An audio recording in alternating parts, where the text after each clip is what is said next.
Chessmaster All Rats. I'm doing a simul. I'm just doing 3 games at a 45-45 time control. And these are the games that have started. And I've got 3 games going. That's about all I can handle to do a commentary, which is the goal, is to make comments about the games. I'm playing the King's Indian Attack as white, so you can learn something about the King's Indian Attack opening. I may transpose some of these to other openings, as I already have, particularly this one right here. If d5, I could play c4 and invite a Chigorin defense, an opening I know. Here I'm just going to continue with the normal King's Indian pattern. White's developed his king side, castled on the 4th move. Now I play d3, knight bd2, c3, queen c2, and e4. Pretty straightforward, easy stuff to know. Okay, here, because black has gone symmetrical, I find it useful to just play c4 and get out of the King's Indian Attack and go into a symmetrical English. And this is something that I can recommend. Okay, that you guys try. So here, I'm just playing the normal King's Indian style. I look, it's not my move, it's not my move, and it's not my move. Okay, so this is perfect. Okay, when you're the simul giver, you don't want your clock running. Okay, so now, Chigorin defense, does he know it? That's the question. I know it. I know it from the black side. I know it from the white side. Bishop f4 is an interesting move instead of 3c4, but I like to see what these people know about the Chigorin defense. Okay, he played bishop g4. That's the main line. Now I can seize the bishop pair, or see, bishop takes f3 is the main line. I have a choice between g takes f3 and d takes c6, and I know both lines. I'll make up my mind when I see his move. Okay, so now there's my move. Okay. Anyway, looks like I got everybody that had confirmed in the thread. If you didn't confirm in the thread and be on my friends list and so forth, then I'm sorry, you will get another chance. I can only do 3 of these, I discovered. I'd like to play 20 of you like I tried the first time. And what happened? I lost most of them on time. And that was no fun for you guys. Okay, so now, g takes f3 is the main line, which I know. I also know the d takes c6 line. And that's very interesting. I know how to play that. Because I've played it as both of these as black many times. So I'm going to try the d takes c6 line this time. See what these people know about these openings. Okay, so now it's my move here, and as I said, I just go through the basic setup. Okay, now let's see, knight c3. Normal is e6 here, and then I play e4, and he plays bishop b4. Now he's hitting e4, so I play f3, then queen h4 check, g3, queen f6. That's basically the main line. There's an early f5 line by black. I shouldn't have any trouble against that. It's not the sharpest line. Okay, looks like it's my move here. Okay, she's not going into symmetrical English, so now I have to make a decision. And so it looks like we're going to take this into King's Indian defense if I play d4. Okay, so that's fine. So instead of playing the King's Indian Attack, I'm letting her play the King's Indian Defense. So that's all right. Here the King's Indian Attack is in full swing, and here the Chigorin Defense is in full swing. e6, and now my move is e4. And let's see what he's doing. d4. Okay, time to stop and think.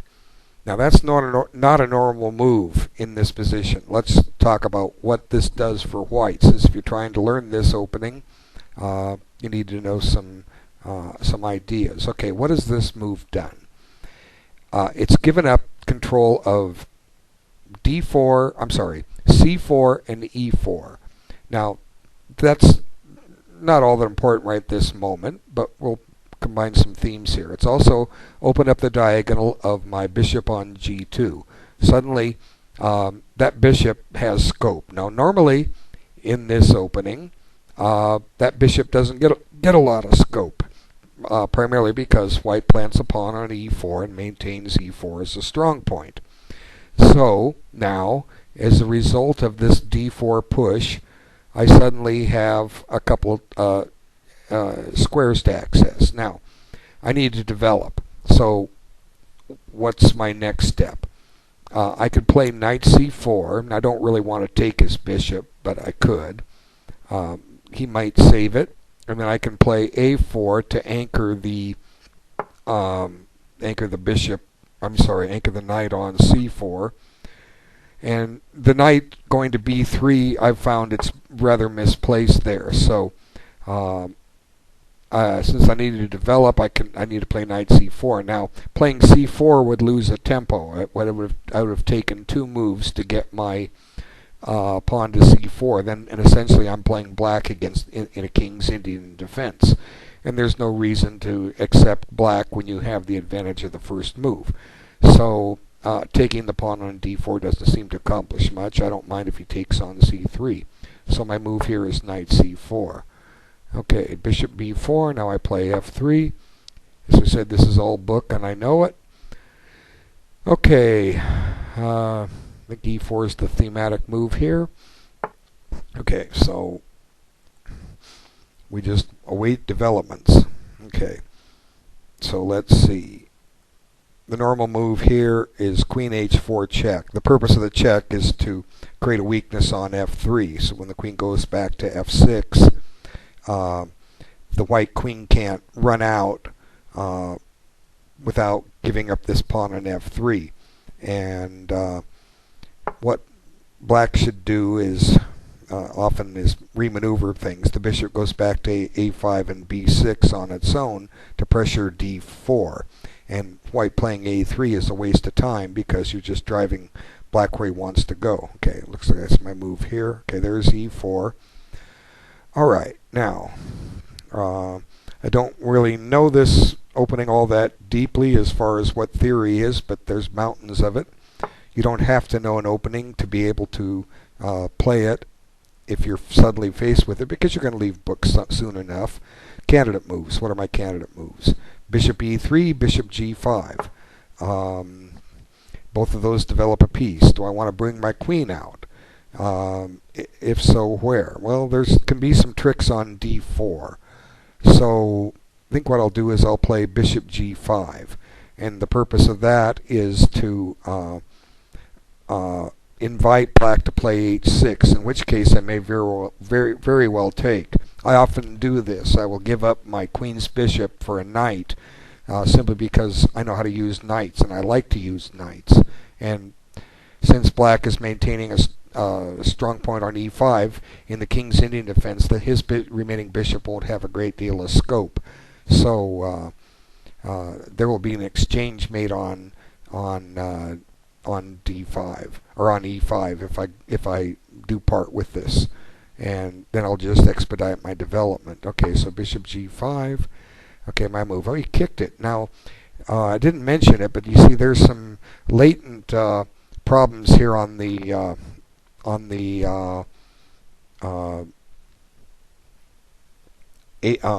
long diagonal. Okay, how can I exploit that? Well, I'll show you. Since I've put my knight out there, I pretty much am committed to taking this bishop. Now, that's a good knight, and I don't necessarily like getting rid of that bishop, which is not really doing much more than being a tall pawn. But I understand the strategy to play now. Okay, so I'm going to take it. He'll take back. Now, I'm not really tactically trying to play knight takes e5 here. Although, let's see, knight takes e5, does it work? Okay, knight takes e5, he can take my knight, and I can take his knight, and I'm on his queen. And one thing to think about is, does my knight have a way out of there? Well, it's guarded by the bishop.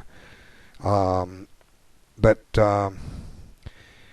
and maybe I'm winning a pawn, but is it kind of a nuisance pawn? In other words, am I better just focusing on getting my pieces activated rather than going to snatch a pawn? And sometimes I will eschew grabbing a pawn in the opening just simply to have some play. So let's think about this position for a second.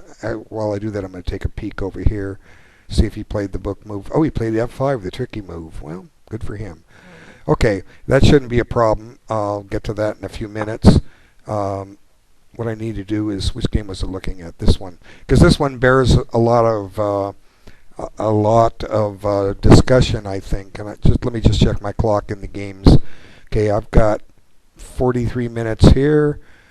I've got 44 minutes there, and I've got 45 minutes there. Okay, so I have plenty of time. Okay, so let's talk about the notion of stealing a pawn. Okay, knight takes e5. I can also do it with my c knight. That might be the better way to do it. Knight takes. If he takes back with the knight, I take his knight with my knight. Now I've got my piece back. I'm on his rook. I'm a pawn ahead. Where does he put his rook? If he puts it on b8, I have knight c6. Hey, maybe this is good. Knight takes e5. He can take with the bishop instead. Then I take it, and he takes with his knight. I play bishop takes a8. And nothing's guarding the rook. So what am I missing? Has he just blundered a pawn and made it that much easier for me? That is the question. I don't know. I got to think about this. Knight takes... Excuse me. A little static there. I think I'm going to have to take these headphones off here and try and adjust them because I'm getting a little bit too much feedback. Hang on a second. I'm going to see if I can't readjust these here. I'll be right back.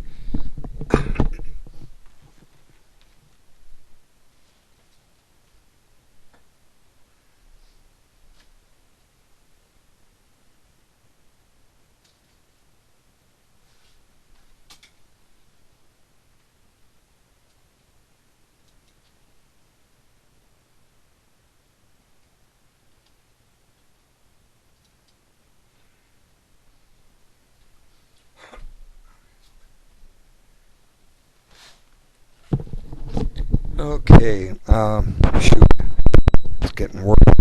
It's getting worse. Here, put the mic back. Okay, so where was I? I was considering grabbing this pawn on e5. Now it opens up the e file, so there could be some indirect pressure on e2. Not too worried about that. Let's see. Knight takes, knight takes, knight takes. Bishop takes, bishop takes. What's he do? He's basically going to have to give me a pawn, I think. Well, if I lose a piece, I lose a piece. Okay, what's happening in this game? Okay, she did attack the bishop. Now, like I say, I'm more than willing just to save time for development to take the pawn. And I mean not take the pawn, take the piece. Now here he played the trickier f5 line. I've studied this at length before. It's a little riskier for Black's perspective. By Queen H4 check, I think Black gets better play here. Black can run into trouble in a hurry if he's not careful. Let me think. There's pressure on E4. We can see that right now because my knight on C3 is not guarding E4. Okay, and because it's not guarding E4, he's got a threat. So I need to cover that. But one drawback with F5 is that it weakens a couple things in the Black position. Okay, it weakens the E6 square, and to some degree it also weakens the king's position just a wee bit. Queen H4 check developed the queen and got it out of the back rank. So black has spent a tempo to do this, and you know, but f5 is certainly the more enterprising move. And as I recall, the main line is, I think the main line is bishop c4, although e5 is playable, but it's not. I don't like never did like e5. See, the point of bishop c4 is it develops a piece and it hits black where he's vulnerable. He's weak in d6, and I think that's the correct move. Taking on f5 is an interesting move, but it just doesn't, it doesn't seem to fit the spirit of things. The e6 pawn is weak, and I think it's just better to just go and attack it, as I recall. Okay, so I know I studied this at length, and I ultimately rejected using it simply because I thought black got better games with queen h4 check. Okay, so she took with the bishop. I was expecting her to take with the knight. Okay, so she wants to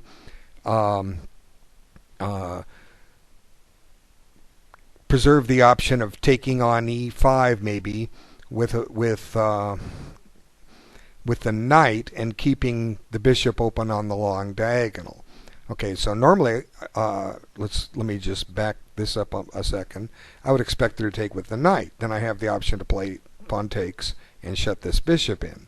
So since she took with the bishop, a move I didn't discuss, how do I deal with this? Well, the simplest thing to do, as I always say in any position, is to develop. Okay, so even if it's not the best move, I don't know what's been played in this position before. It's a simple logical move, just simply to put the queen up on d2, which attacks a pawn, and it gains a tempo. Black has to decide to protect it or to gambit it. And I don't see any. Well, can take on d4, and I take back with the knight. Then that indirectly guards this pawn on h6 because the queen is tied down to guarding the knight on d4, but it's not something I need to fear simply because I can just swing a rook over to the d file and guard the knight. At some point, black's going to have to deal with this pawn. Okay, so, or gambit it, and I don't think black can gambit that pawn. So the main theory says, at least in my mind, says develop a piece. It can never be bad to develop a piece, and that's exactly what I've done. Okay, so let's see. It's my move here. Okay, so now we go about the business here. We take, and now if knight takes, I play bishop takes rook, and I won material, right? Unless I'm miscounting something. Now this knight is doubly attacked. Okay, bishop c4. No, not my move there yet. Okay, well, we're here.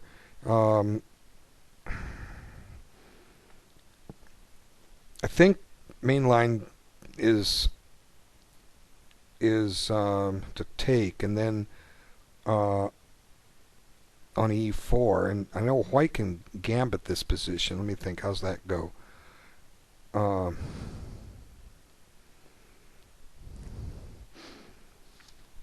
Yeah, you basically develop like crazy. That was the thing that bothered me about this position. White can gambit a pawn and get a huge lead in development. If black takes, f takes e4, white can castle and offer the pawn on f3, and the black position is risky to say the least. Black's ahead of pawn, but his king is stuck in the center and exposed, and black needs to complete his development. You always need to complete your development, no matter what opening you're in, whatever tricky opening you're in, you complete your development. So I'm just going to go on what I remember and castle and offer the pawn, and he can wonder how well I know this line. Well, I made a living on this opening back in the 1980s, okay? I didn't physically make money to live on, no, but I crunched this opening. I had it perfected.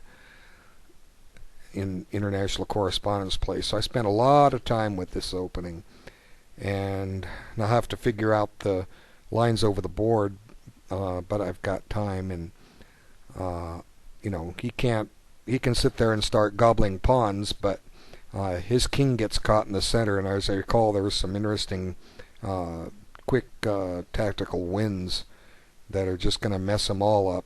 So unless what I remember has been refuted, you know, things happen. I don't keep up to date on all the openings. Okay, so Queen D2, she hasn't moved. He hasn't moved. Yeah, this is great.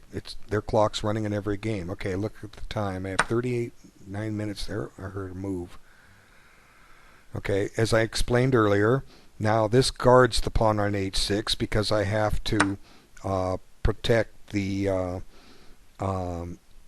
knight on D4. So in return, I didn't mention this yet, in return for activating her bishop, she gives up one thing in the position. See if you can think what it is.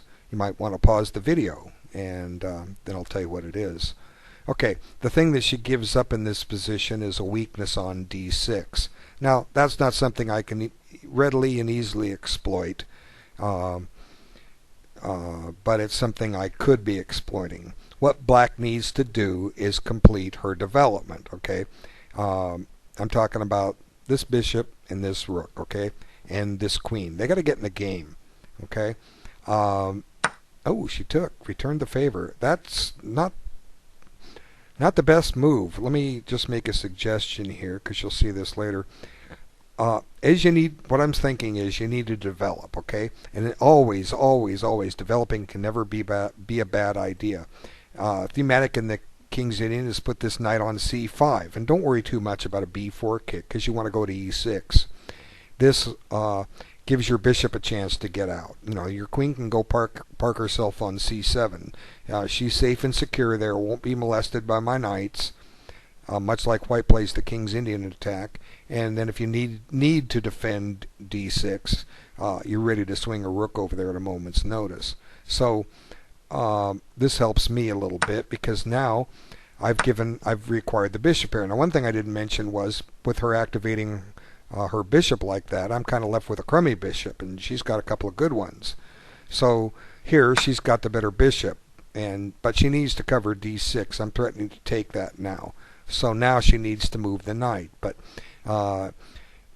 she had a dark squared bishop that she had managed to activate, and now it's not. Now, how can I take advantage of the lack of development on black's part? Well, one way is to play rook AD1. Now, what does that do? It doesn't really attack D6 because C4 is hanging.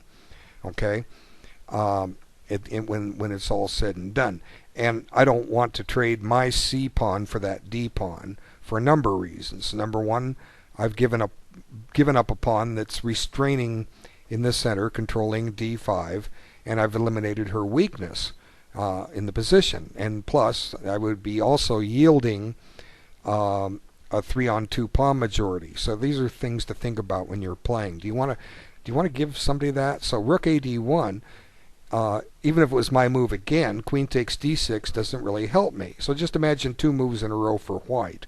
Rook AD1, queen takes D6, okay? But she gets to spend a move, and we'll come back to that. So queen takes D6, and when she comes back to takes on D6, I play rook takes D6. She plays knight takes C4. Now, she's also on the B2 pawn, forking me. So clearly that's no good. And plus, black gets another move here. So if I want to put a rook on D1, one question is, and we often ask this in a number of positions, is it the right rook? What's right rook or wrong rook? What rook should go to D1? And this is a very interesting question, and let's try to answer it. I'm not saying I'm going to play rook to D1, but let's consider which rook would be better. Well, objectively, it's better if you think you want the right rook to play is if you think your other rook would be useful somewhere else. So, for instance, let's examine the two choices. Rook F D1 would not be correct if the rook was better off on E1 or F1. And rook a d1 would not be better if the rook was better either where it's at or on b1 or c1. Okay, so that tells you how to solve things. Now, how do we determine where we want the rooks? Okay, well, usually you bring the rooks into play after you've got your other pieces developed. Okay, because you've got them connected. And also, let's think for a moment. Black's rooks are not connected. White's got a nice development lead. I have several options here, but I got to be careful. For instance, a lot of eager beavers might want to play f4 here. And the reason they would want to play f4 is just to attack that knight. Well, that doesn't do me much good because, number one, I've weakened the a7 g1 diagonal. And black may very well throw a queen b6 in and get the queens off. And I want to keep pieces on the board. Also, hitting that knight to g4, it's going to be able to get back to f6 in a moment too. So f4 is not really a good move. What we need is a developing move. A developing move will almost always beat a pawn move. Okay, I don't need to go stake out any new territory and grab space. Besides, the pawn on f4, it gets in the way of my queen. My queen may go back to the c1 h6 diagonal. I don't want to shut my own mobility down. Okay, so these are things to think about when you're playing a game, and how to come around choosing a candidate move. And you may not always play the best move, but you'll be right more often than not. Your opponent will show you why your move is faulty. Okay, I'm just going to peek at the other games. Let's take a look. Okay, here I can take his rook because I was pretty much forced into this line. And here he gambited the pawn. So I'm going to have to come back and think about that one. So not worried about that now. Let's finish this one. Okay. So, which rook? Since I want to develop a rook, which rook should I develop? Oh, one other candidate move is to play b3. B3, what b3 does is it safeguards c4. Okay? And it delays one move, the option of me having to pick which rook to go there. So let's say, and it also gives another option. Let's just pick a rook to go to d1. Let's suppose I put the a rook there. If she plays queen b6, I can't snatch the pawn on d6 because I give up the pawn on b2. By playing b3, I do two things.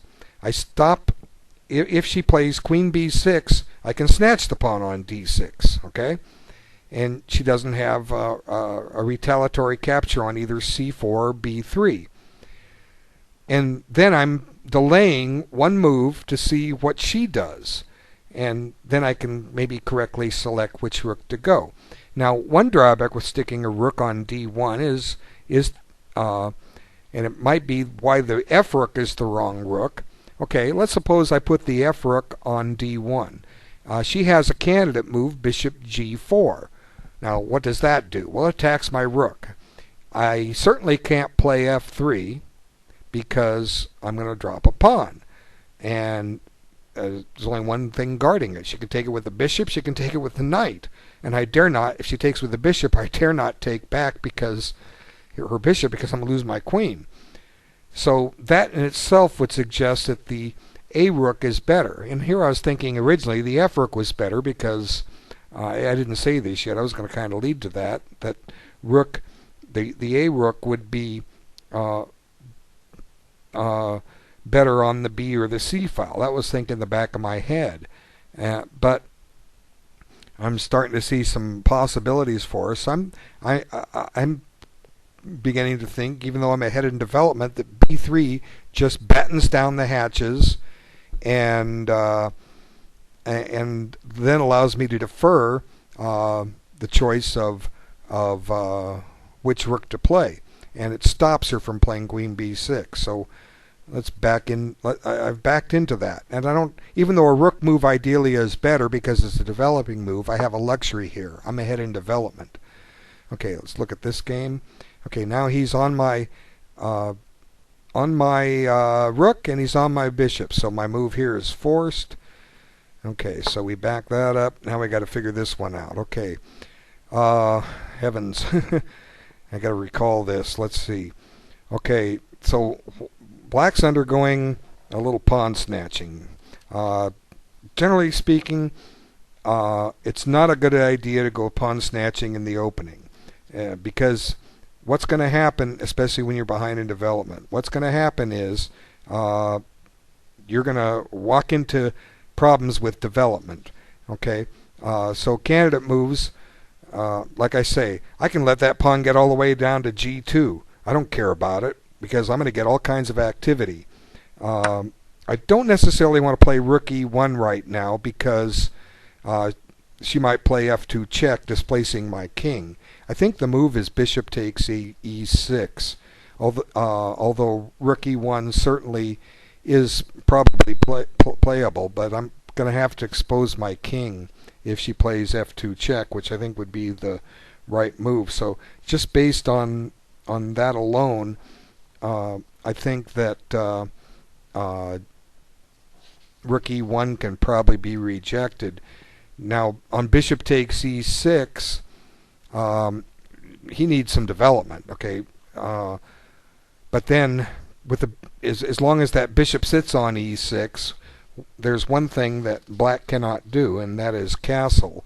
It's going to be impossible for black to castle with that pawn on, or with that bishop on e6, because it's controlling both the squares that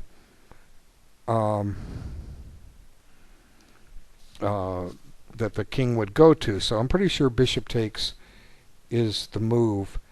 And another thing too about f takes g, it also opens up the possibility of me giving a queen check on h5, plus even a bishop check on f7. There's all kinds of tactical things here. And plus, I'm getting ready to play d5, anchoring that bishop in on e6. I think black's in serious trouble here, as I recall. But you know, maybe he knows some theory. He knew this lesser played opening, but he's playing the risky line from it. Okay. Now king takes. Okay, so now, oh, he's got a check. Okay. Okay, so how to get a check? That's the question. Move the king or play f3. I think the safest bet is just to play king g1 and await developments.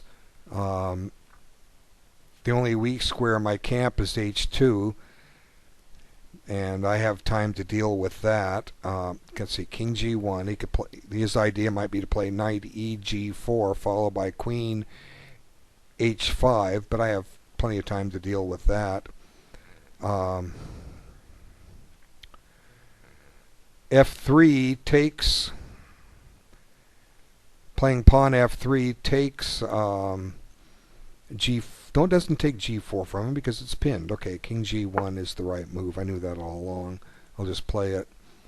Okay, so he's got some thinking to do. I've got 33 minutes left. Got 31 minutes left there. I have 35 minutes left here. Okay, so I've got plenty of time, and microphone seems to be doing better with it adjusted like I did. Okay, king 8. King, let me think. What was I thinking about the king? Sometimes I say a word ahead of I think of things, and I get ahead of myself in the discussion. Here I'm thinking about the black king. The fact that black no longer has that dark squared bishop, but I'm not really poised to attack the black king. Okay, I got to move here. Okay, knight f6. Yeah, as I said, black needed some development, and here he's chosen to get a piece out, but it's move 11, and his king is feeling the air here. So let's see. I'm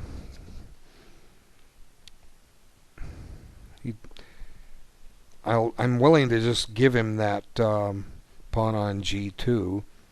Um, hmm. Let's see.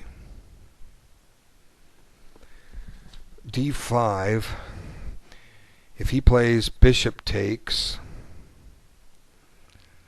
C3,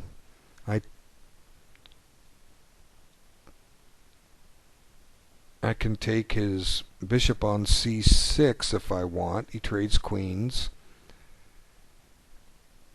And then he needs to save his bishop on C3, which gives me the pawn on B7. How much time do I have? I'm going to take about 5 or 10 minutes here and think this one over. He's taken away, by not taking the pawn, he took some possible, the pawn on G2. By not taking that pawn, he took a few of my potential tricks away from me. And as I said, he needs some development. So, candidate moves. Bishop G5 is an interesting candidate move. What Bishop G5 does is pins that knight. And we know that black can't castle. And I don't care so much if I give up that pawn on G2. I'm not worried about that at all, because that pawn is going to be a doomed character eventually. As I recall, the theme here is to try to force D5 in, which in itself tells me at least Bishop G5 prepares that. Because I'm pinning his knight. Now, he has some recourse to avoid keeping the knight pinned, like moving his queen, making me maybe take it. He could play queen D6. Yeah, it's interesting what can take place here. Let's see. How do I want to do this? I don't want to fall behind in the other games. Let me peek at them real quick. Okay, queen F6. And now I'm going to have to make a decision which rook. Now, well, threatening to go knight F3 check anyway, getting the bishop pair. Okay, so I'll come back to that. I got an idea. Now C4. Well, the simplest thing to do now is to do what I always preach, develop. So where do I want to develop the bishop? Bishop F4 plays knight G6, threaten to double my pawns, weaken my king position. I can exchange some pawns, or I can put the bishop on D2.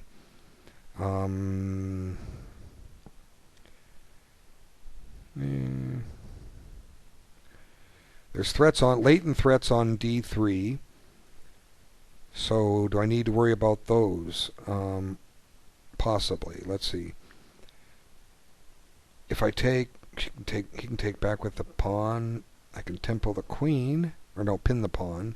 That makes sense. Got to get some lines for my pieces. Okay, so back to this game once again. Okay. So, okay, so let's see. Candidate move D5. Now he doesn't have to take the knight on C3. Or let's see, knight takes D5, and then I get knight takes D5 in. Okay, so D5, bishop takes C3. Now if I take the bishop on C3, the D5 pawn falls. So, but I have to take D takes C6, but that allows a queen trade, which I anticipated. It also has one other fly in the ointment, aside from a queen trade, and that's just to play either queen D4 check or bishop D4 check.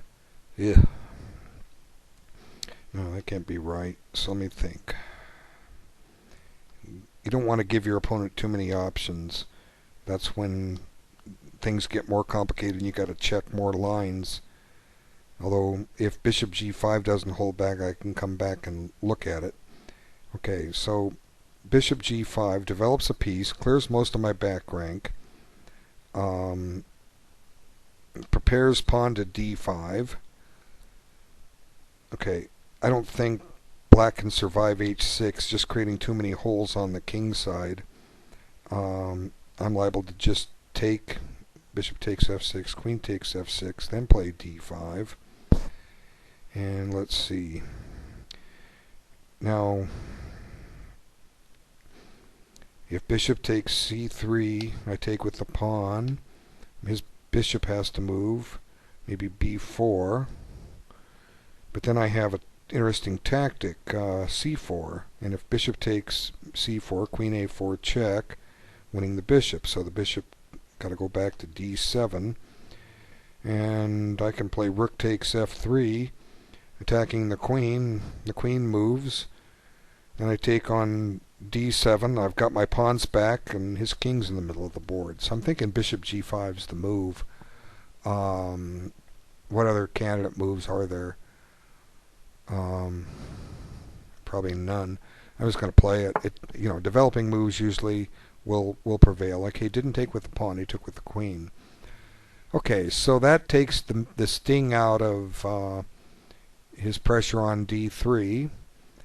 So let's see. I can't play b3 because I hang my pawn on c3. So let's see. If I play bishop d2, the e2 pawn falls. So I need to develop. Yeah, let's do it. Bishop g5. Okay.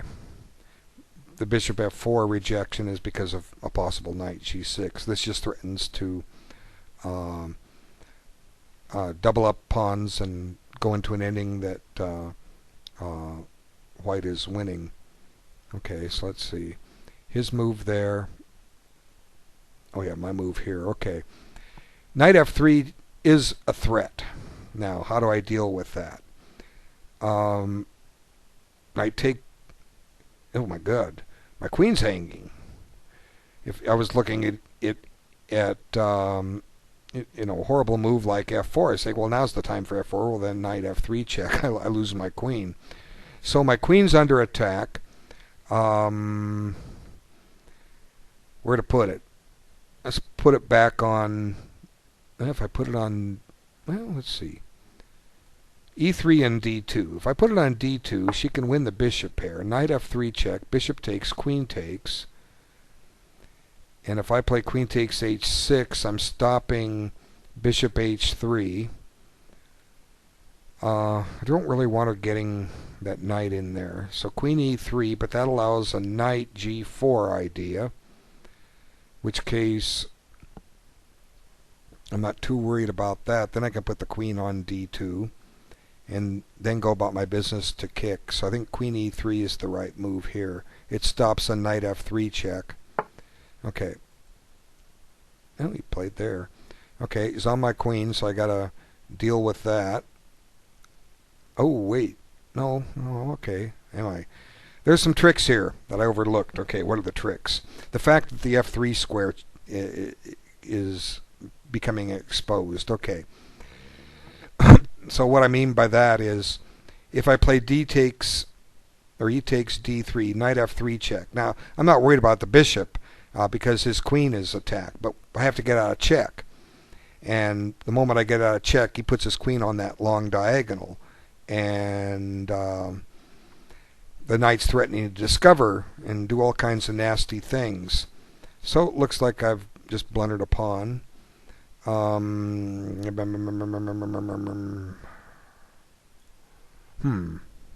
Maybe more. Okay.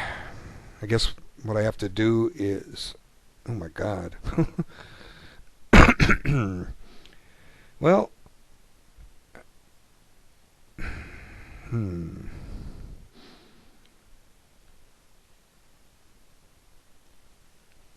B3.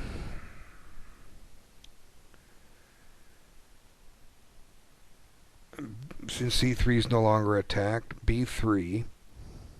attacks his queen. His queen needs to run, so he puts it on d5. Now I got to get my queen out of there. Mercy. Let's see. How much time do I have left here? 24 minutes. Okay.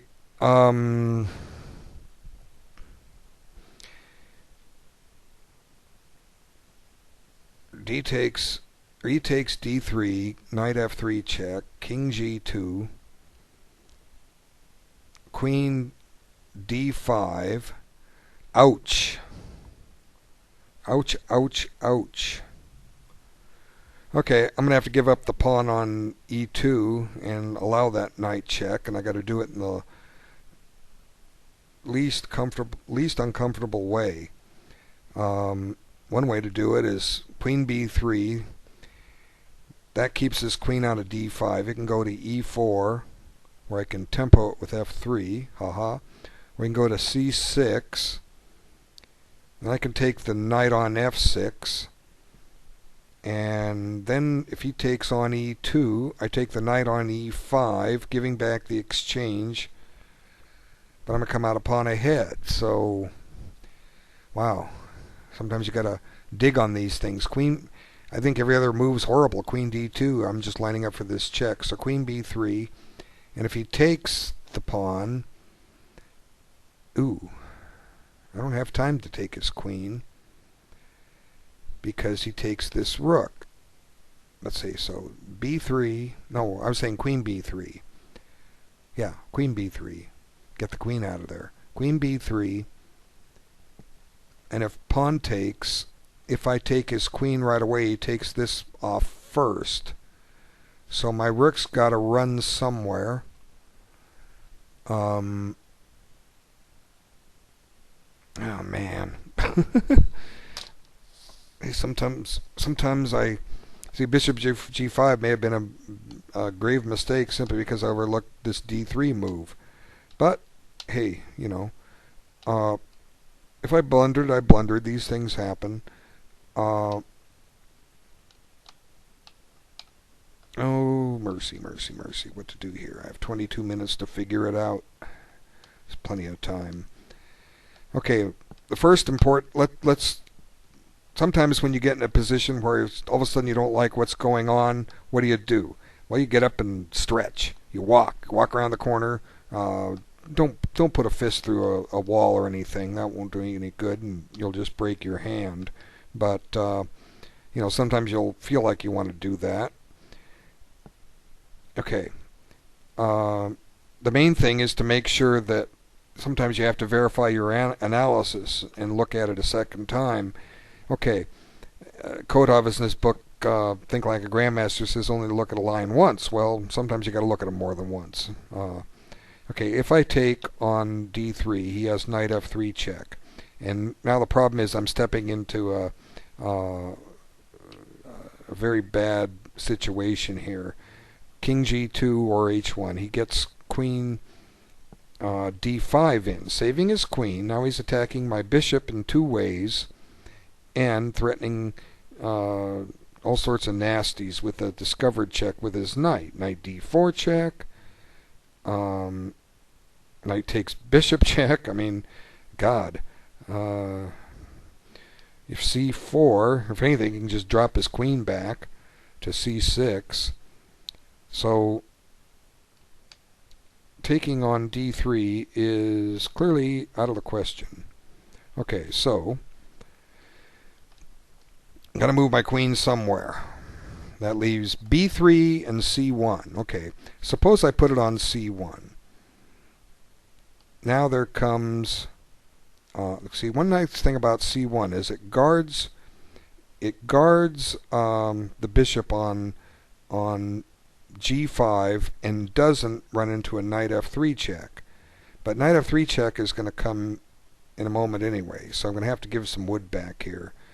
D takes e2, bishop takes f6. Now damn it, he takes the rook on f1 with check. And I'm going to be going into this ending down a rook?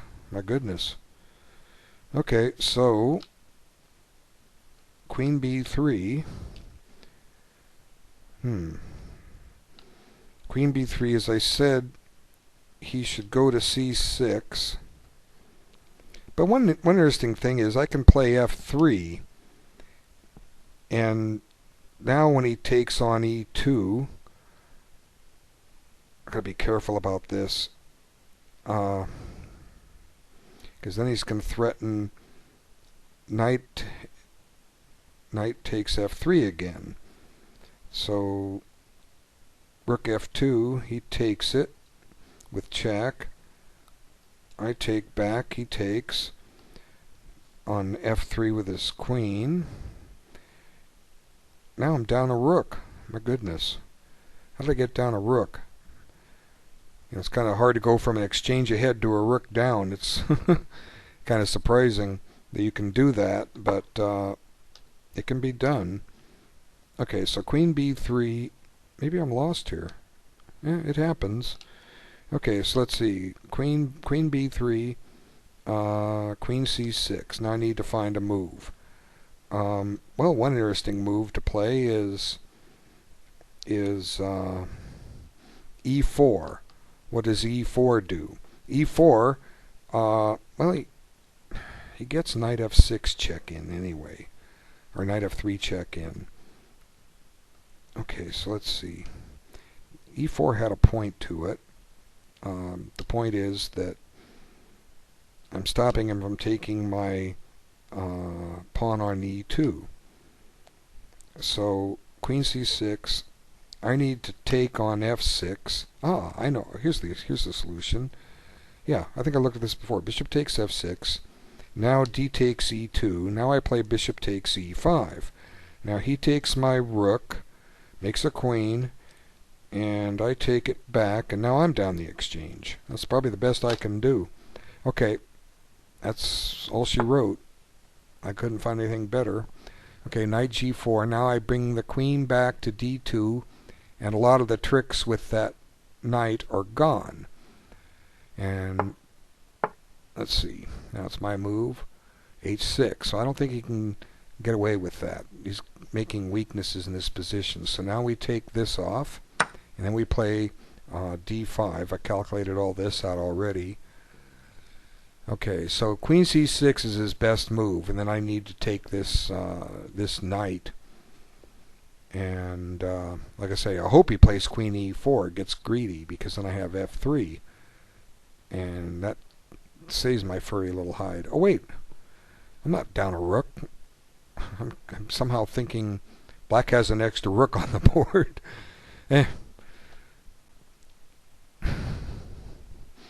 Now, queen b3 I think is the best move, but somehow I guess in that line I'm just going to be up a piece still. So maybe I found the right move. He can still play d takes e2 here, and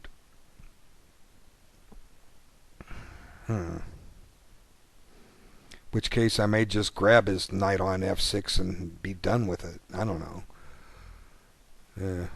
Mercy. Okay, now d5. Now I'm preparing rook takes f3.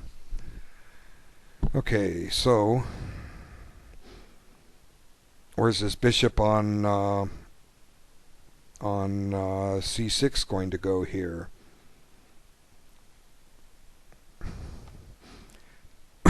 Excuse me.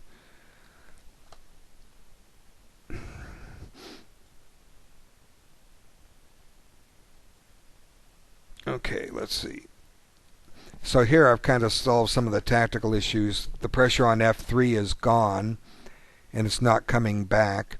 I can play f3 on my own here shortly, and may very well do it.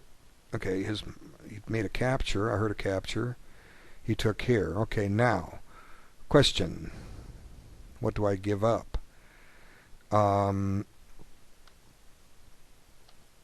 Let's see.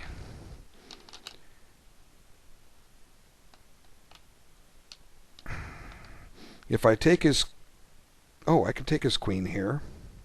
because if he takes my rook on f1 with check, then I take back on f1 with my queen. It's an interesting defense that I had not foreseen. I'm thinking there's a flaw with it, but I want to explain it so you guys can learn from it. Let's see. It does solve a lot of the issues of that queen and knight battery on the long diagonal. Okay, so let's see. If I play queen takes c4, he has to take my queen. But then the drawback is that he's going to get knight f3 check in. Okay, so he takes with the pawn. Now suppose I take his bishop. Now he takes my rook on f1. Now he takes it. My king takes, and he plays g takes f6, and I'm a piece down. I have a pawn for it. That's no good. Okay, so what are my other options? To move my rook, or just give up the bishop. I can give up the bishop to a fork here in a minute. Let's see. And he'd have two knights for the rook, which is not bad for him. Let's see. But it's better for me than to go down into the ending a piece down. So I can get the queens off, but do I want to? Or do I have to? That is the question. So let's see.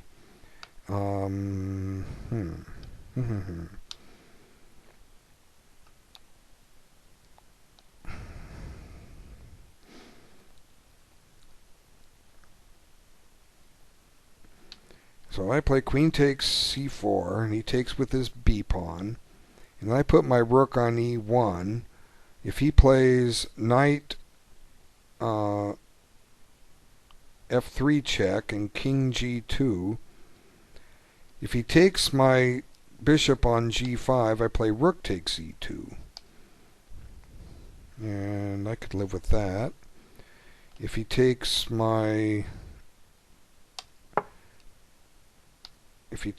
rook with check, I take back. Now I'm on e2. And if he plays rook e8, I snatch his knight on f6, g takes f6, and I play king e2, and I'm going to win the critter on e2. So this may work. Now, do I have any other reasonable moves? Do I need to keep the queens on? Or can I improve on any of this? The best he can get is two pieces for the rook, and the board's open for my rooks. And his, two knights are better than a rook, but I have a pawn, and I've got some development here. Let's see.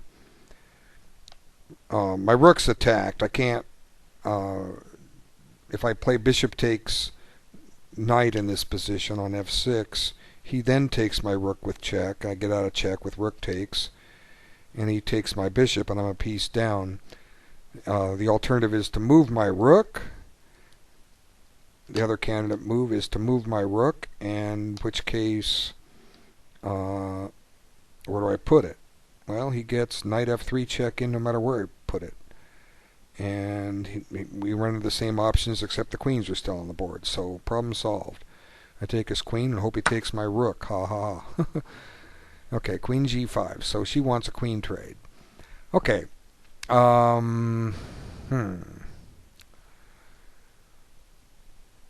Strategically, I think I can handle a queen trade here, simply because black is not developed yet. And I can start molesting that d6 pawn. So, let's see. To avoid a queen trade, play a move like f4, and that's not really a move I want to play. Queen c5 check, and his queen gets very active. Or her queen. So I'll just get rid of that creature. Okay, so 28 minutes left there. 14 minutes here. Wow. I really spent my time on this one. Okay, now, the question, which rook to d1? The age-old question, which rook? Doesn't matter. Okay, rook ad1, rook d8, rook d2. How does she guard d6? If bishop comes to e6, rook ad1 or fd1, and I'm going to win the pawn. So she might have to then play knight f6 and knight e8, and then running into a pin with possibilities of c5. Okay, so I think in this case, let's see. If she gambits a pawn with d5, pawn takes, I don't really want to take with the pawn. I'll take with the knight and get a nice square for it. Although I could take with the pawn and have a pass pawn and preserve the c file for my rook. Does that answer the question of which rook's right? Well, then the e file would open up too in some cases. Do I want the rook there? I don't think it probably doesn't matter here. I could starve to death trying to figure out which rook to put there. Okay, so as expected, played there. Now I've got to do what I said I had to do. Give him the option of winning 2 pieces for the rook, and there it is, rook e1. Just got to get rid of that e2 pawn. Okay, there's a check. There may be king h1. How do we get a check? Rook f2, queen d4, or king h1. Well, queen d4 sucks. Rook f2 likewise, so king h1. How did I miss this check? Now pawn takes, and I got to take with the king. He can check on g5, but I think he's going to run out of checks, and his position remains, his center remains compromised. So king h1, it is. I just have to watch g2 that there's not some tricky mate coming in here. Where can his queen go next? Well, I got to play king h1. That's forced. Okay, so now he goes up as expected. Now my king goes up. Let's see. So I can have the 2 pieces for the rook, but I like my rooks.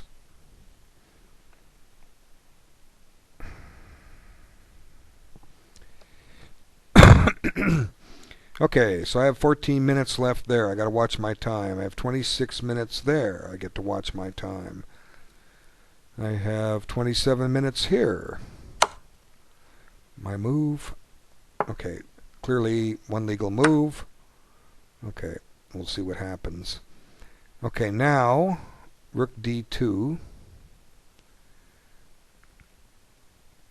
Could also play king f8 and then king e7. But I still get c5 in at some point if I want it. Maybe even e5 at the right time if I get rid of that knight. Okay, I played rook d2 and got it done with. Okay, his move. So let's see. He has checks on g6 and g5. My king goes back to h1, and he's out of checks. And he's still got to deal with that bishop on c6. And he still can't castle. Okay, he took that. Okay, so he got the better one. Now I get rid of that monster pawn. And I'm covering the 2nd rank and threatening to go to the 7th rank for what it's worth. Sound like another capture. Oh, I missed that. Well, that's all right. He's pinned. Pinning his queen, so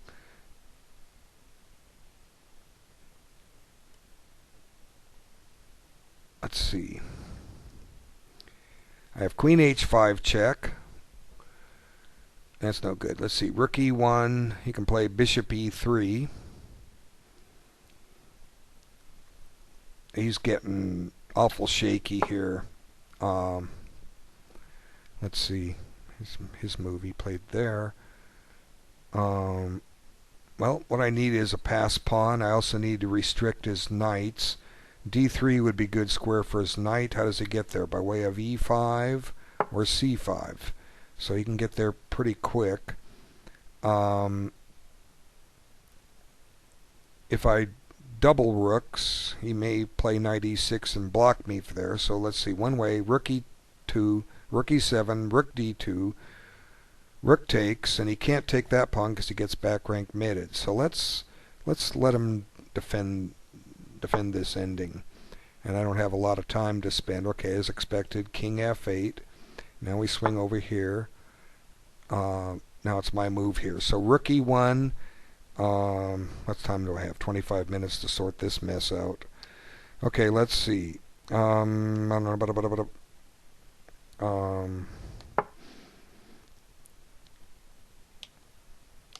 e1 pins his queen, but he has bishop e3. But I have all kinds of interesting ways to carry out the attack here. He is getting ready to castle now. I have to make sure that I don't give him a tempo to do that. And maybe my d5 was premature. I don't know. If I had time to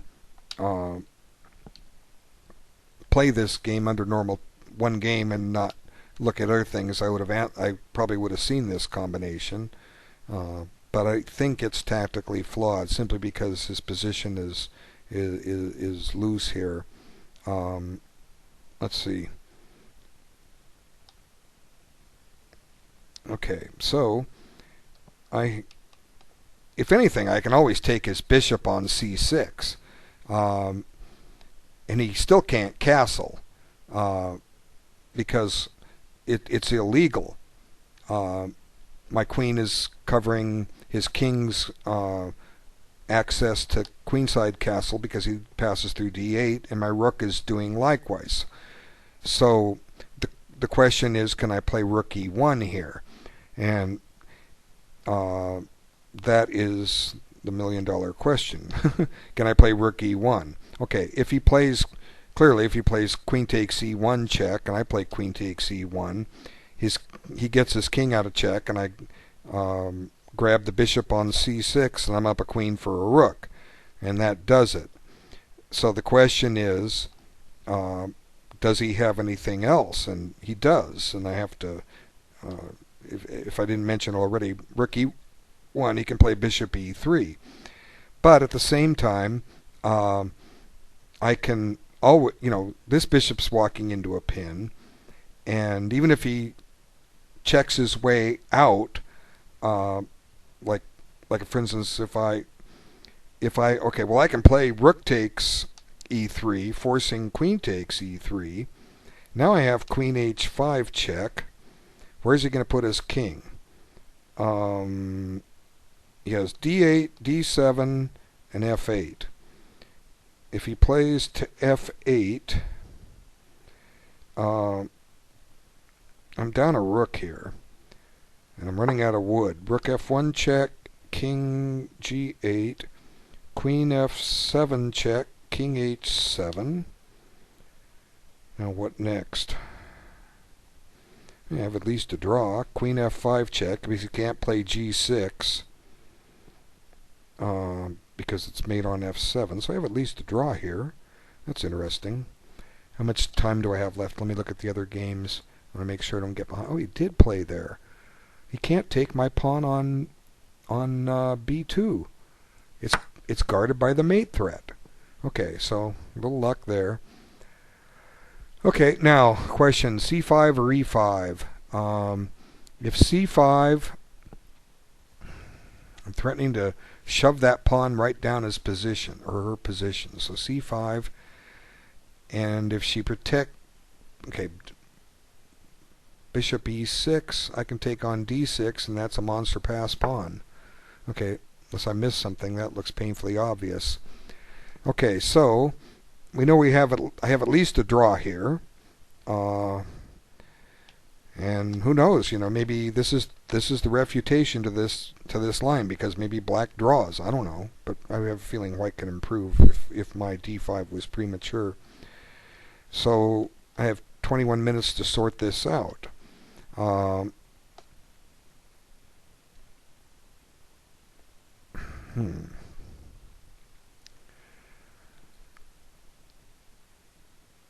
Let's see. The problem with queen h5 check directly is he gets g6 in. So let's see. Rook e1 forces bishop e3. Now what I can do is, now I'm down a piece, but d5 is on pre, and he's still got problems on the e file. So let's see. I can play queen d3. Now I'm on the rook again. Or rephrase that. I'm on the bishop again. However, he does now have the chance to castle. So he castles queenside. And now rook takes e3. And now my pawn on d5 is pinned to my queen. That's no fun. So, let's see. The problem with rook e1 is that it takes the rook off the f-file. That's a handy file to have. Okay, let's see. Rook e1, bishop e3. Now another move is sacrifice, or I think I covered that already. Sacrifice on e3. Let's see. Of course, I can play queen h5 check here. Now g6.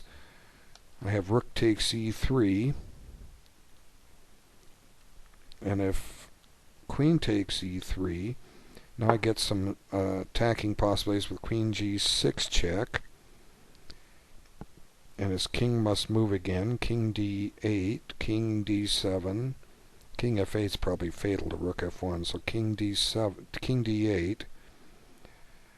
And he's threatening to play queen g5 check and get the queens off. So I have queen f6 check, and he needs to bring his king up to guard the rook on h8. So king up to c7, that doesn't lose the bishop with check. And not sure here.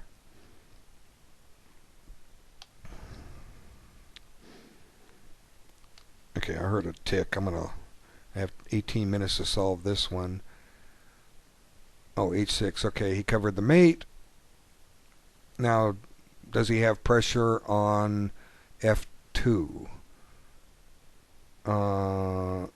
He can get a knight to e4 and a knight to g4. Well, let him.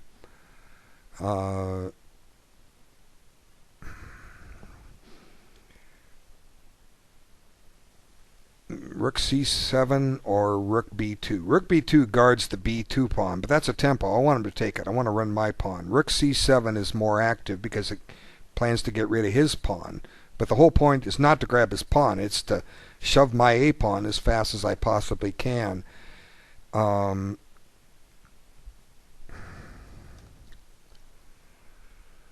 me look at this game real quick. d5. Okay, so now we're crawling all over d5 as explained earlier. Okay, so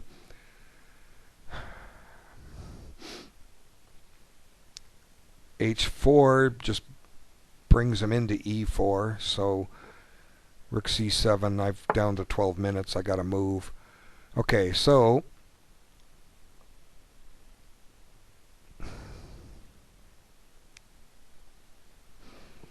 I'm thinking the move to play is just d takes c6.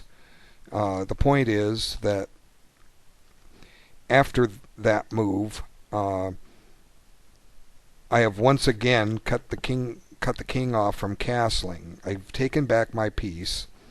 Yes, he can play queen takes c6 check, but then I play rook f3.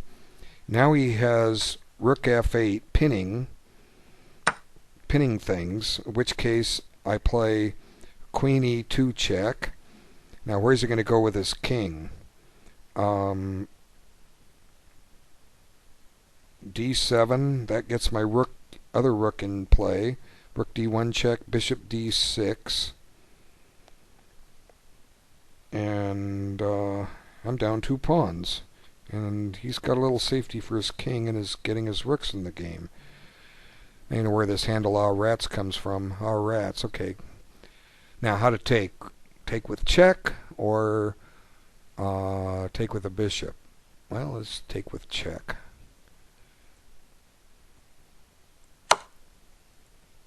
Okay, so back to solving this mess. Don't know what to do here.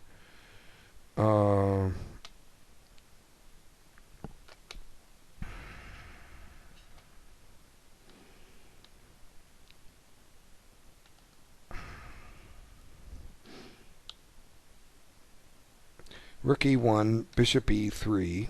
Ah, I have it.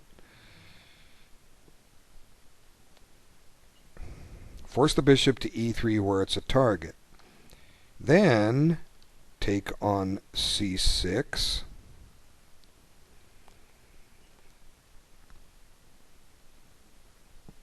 Now he can't castle queenside. And if he castles kingside,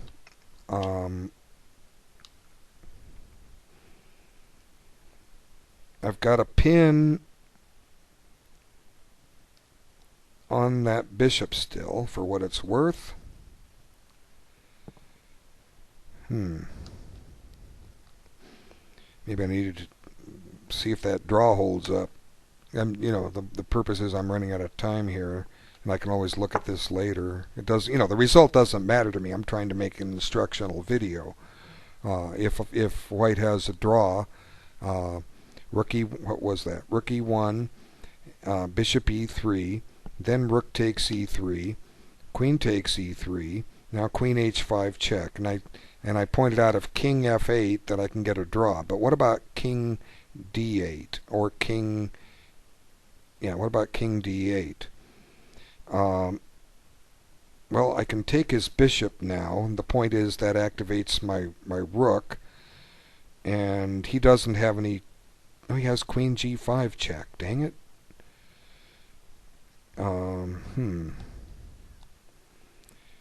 So d takes c6, queen g5 check, queen takes hg. I'm down the exchange, but I've got some pressure for it. How much time do I have left? 13 minutes. Got to make sure I don't run into trouble over here. He didn't move there yet, and she came back. Okay, time to keep this bishop under some pressure. Let's stop her from developing it. Knight c7 attacks a rook on d8 and attacks a rook on a8, and pressures on b7. Do I want to do that? Knight c7, rook takes d2, rook takes d2, rook b8. Now I have rook d8 check for what it's worth, pinning that bishop. King comes to e7 to attack my rook. I put the rook over on h1. Let's see, do I have any better squares to put this rook? Knight, or put this knight. Knight f6. And she gets the bishop out. No, knight c7 is the right move, and we'll sort it all out later. Okay, there's the attack as I expected on my king. So now to sort this mess out. How much time do I have? 13 minutes here. My clock is ticking, and I have 12 minutes there. Mercy. Okay, rook takes c4. Attacks his knight. And he gets ready to pounce with his other knight. I gotta guard things. Rook f1. That allows knight e3 check. Well, mercy. Okay, let's see. Rook takes c4. It allows knight e3 check. Okay, a4, rook takes f2 check. Where do I put my king? If I put it on g1, I get mated. So h3, no. Losing all these games all of a sudden. Okay, no big deal. Alright, let's see. King, what she did. She took as expected. I got 21 minutes here. Okay.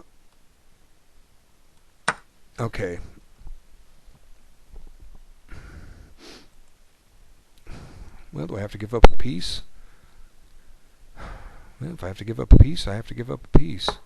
Rook F1, knight E, or give up the exchange. Rook F1, knight E3 check, king G1, knight takes, king takes, rook takes B2, I take on C4, and keep my pawns there to pester him. Do I have time for H4? Rook takes F2 check. Can't go to G1 because knight F1 check, or knight F3 check, and get mated. So,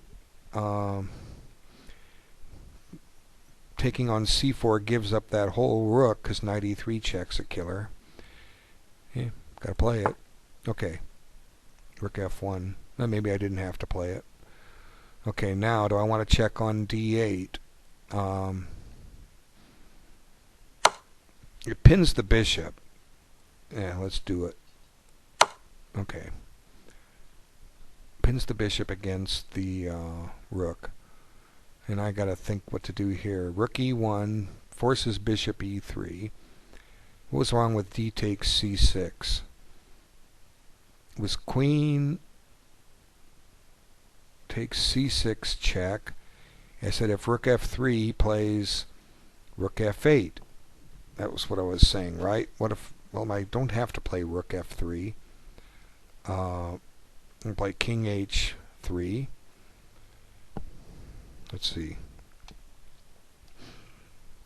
Dum dum dum dum dum dum.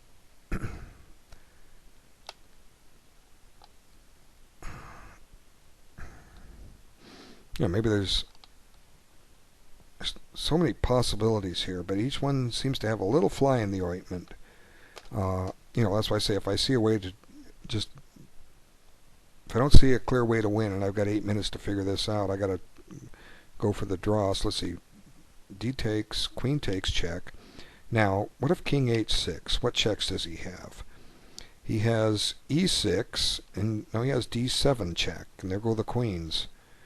Queen takes, king takes, rook checks. I get the rook on the 7th. Okay, queen takes, king takes, rook G7 check. I'm getting a pawn back, and I've got a rook on the 7th. King E6. No, C6 is probably better. Rook takes G7. Phooey. I got 8 minutes to figure this out. Spent way too much time. I mean, I want to play rook E1. I'm screaming to play rook E1.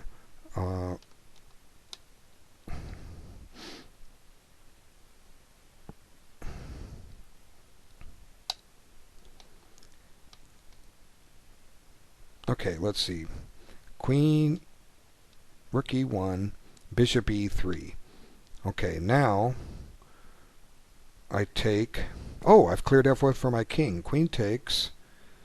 Well, I've cleared it, but then he gets a rook F8 check in. So, queen F3. Aha! Yeah, queen F3. And then queen takes, king takes, his bishop's pinned. So rook E1, I have to play it. It's the move. Okay. Now I got to be careful here. Yeah, where do I go with my king? It's coming a check on... Okay, there. Knight F3 check, king H1, knight takes rook. Yeah, I gotta just hope he takes my rook right now. Okay. Now I park the rook over here. Okay. Okay, bishop E3. Now I take his bishop. And he checks with a queen, and I play queen F3. Okay, now he can castle kingside here, but his bishop remains pinned and may be subject to some tactics. So I'm hoping for queen takes c6 here because I play queen e3 or queen f3. He can't castle long. He can castle short.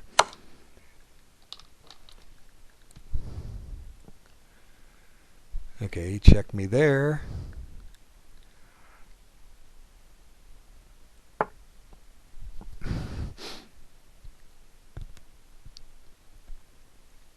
Oh, it's time I have left 9 minutes. Now we fork his knights, make them self-protect.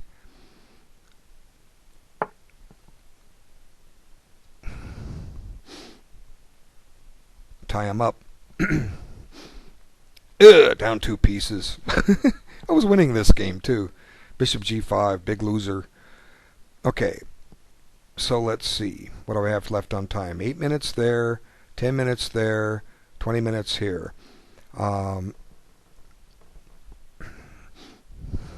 If b6, trying to get some breathing room, I play c6.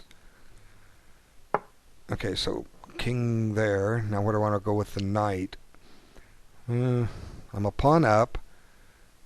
The bishop can't move. I can pin this knight for what it's worth, but no, not yet. I'll save that. Knight b5 with the idea of putting it on d6. And if anything, just grab this pawn and trade things off. Okay, so knight b5 works.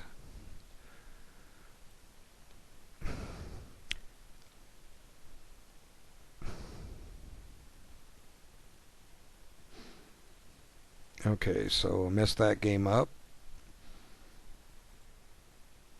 Okay, so where were we? This game looking good. This game not so good. This game is certainly entertaining. He needs to castle kingside, but that bishop of his is in some trouble.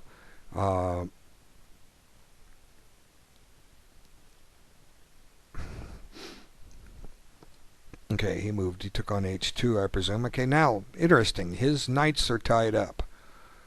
One can't move without the other one getting lost.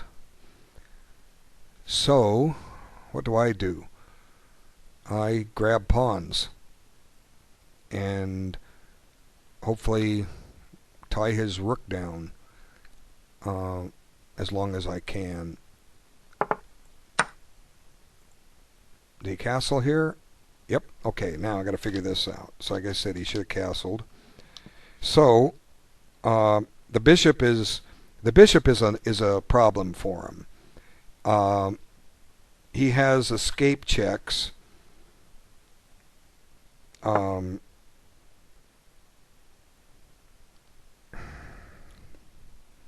He's threatening a rook f2 check.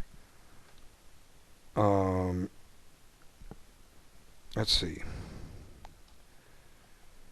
Queen d5. If rook f2 check, king h1. Queen takes d5, knight takes d5 on his bishop. On c7, on b7. Bishop goes back to say b6. I take on b7. He goes to b8.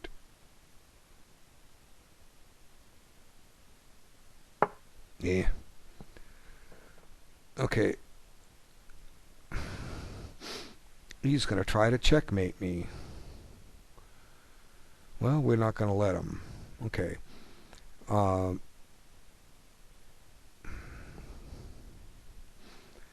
Rook check, king h1. What's his next check? Knight g5 check. Knight g1 check. King h4. The other knight checks. Wait, how did I say this? Let's see. Got a mate. Rook g1. Okay, here's the threat. Check. No. Check with the rook. King h3. I can't. No, I can't check with the knight because the knights are guarding each other. Time to shove a pawn and hope for the best. No time to calculate it out. Okay, a6. Okay, now knight d6, pins his bishop, and gets ready to pin his knight too, and get everything traded off here. Okay, so let's see, check.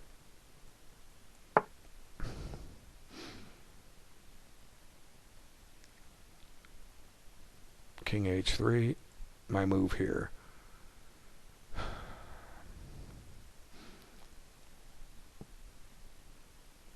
Queen d5, move I don't really want to play. Rook takes, queen d5 check. He's menacing down here on f2.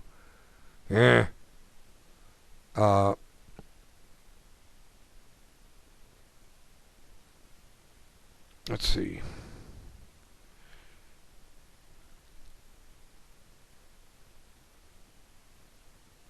Queen.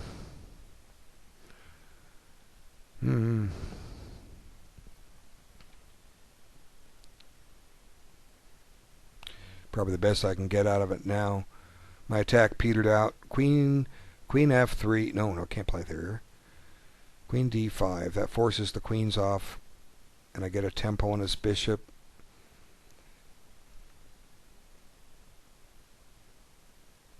When it's all said and done, yeah, I'm gonna have to play it. I'm running out of time. Okay. Okay, her move, his move. Now g5 threatens g4.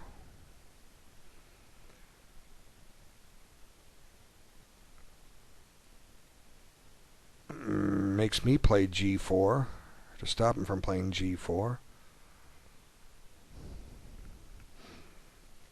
Yeah, who knows? Okay, let's see. My move. Okay, now I have to play g4 here, right?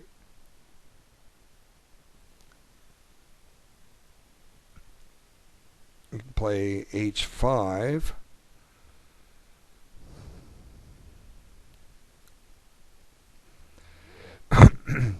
Let's see.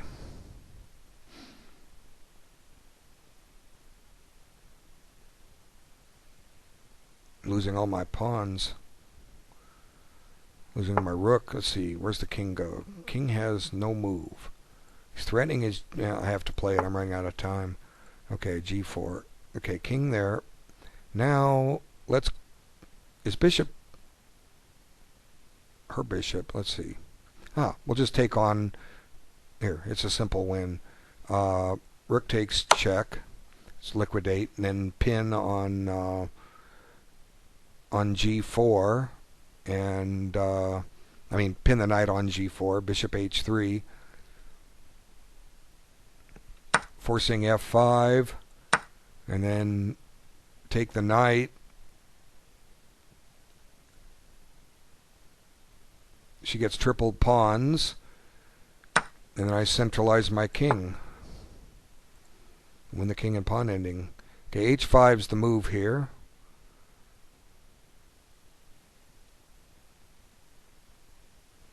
For black, that wins. Okay, take it. Now let's see. Got to make sure. Okay, king f1, king c7, king e2, king c6. You got to watch this. Well, even if I give up this pawn on c5, I'm winning. But let's keep it. Let's see, b4, king c7, king f1, king c6, king e2, king b5, a3, king a4. What time I messed this one up? Well, I can win this in a number of ways. King f1, king c7, king e2, king c6, king d3.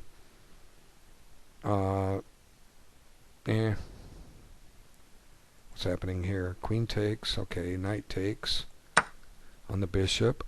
Okay, that game was over. That move was easy to decide. F3 and F4 are both out of the question. Takes en passant. Okay, I rushed here, but that's okay. King F1, King C7, King E2. Let's see, one way to look at it is how quick can I count. Let's see, 1, 2, 3, 4, 5, 6, 7, 8, 9, 10, 11, 12, 13, 14 moves from a queen. 1, 2, 3, 4, 5, 6, 7, 8, 9, 10, 11, 12. Black queen's first. So, Dum dum dum dum dum dum dum. You know, sometimes you go into these things just assuming they're winning, and you stop and look at it, and you've let them off the hook. And I think that's what I've done. King F1, King C7, King E2, King C6, King D3, King takes here. Let's see, B4, King B. Gotta go move over here. No, it's his move. Okay, here's H5. Okay, that game's over.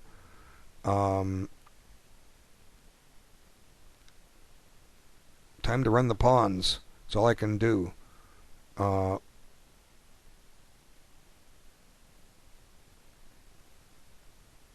Let's see. A5. Pawn takes check. I have to give up the rook. Then he just puts the rook back on G1 and mates right away. Hey, got to give up the rook this way. Okay.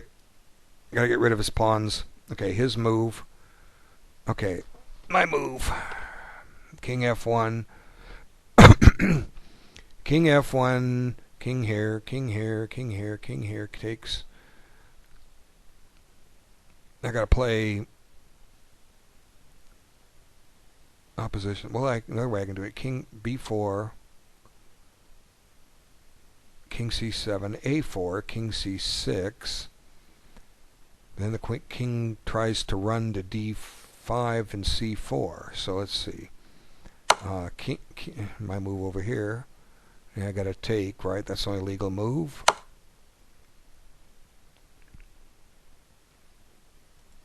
Okay.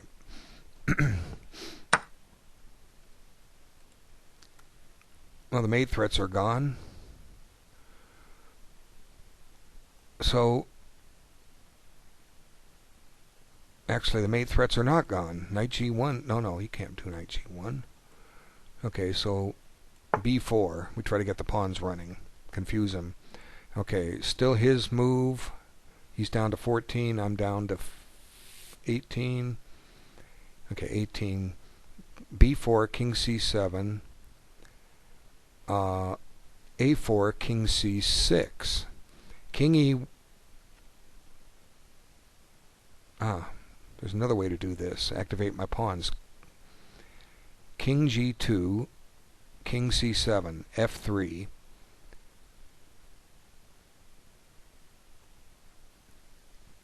Which threatens to take a pawn, which threatens to play H4,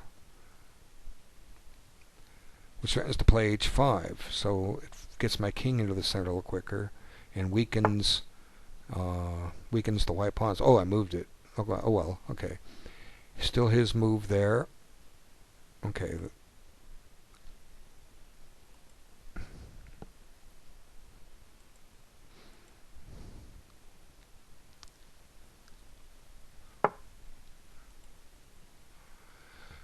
Okay, so now F3.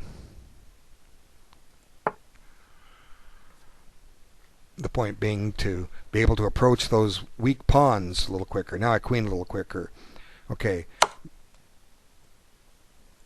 1, 2, 3, 4, 5, 6, 7, 8. 1, 2, 3, 4, 5, 6, 7, 8, 9, 10, 11. See? Problem solved.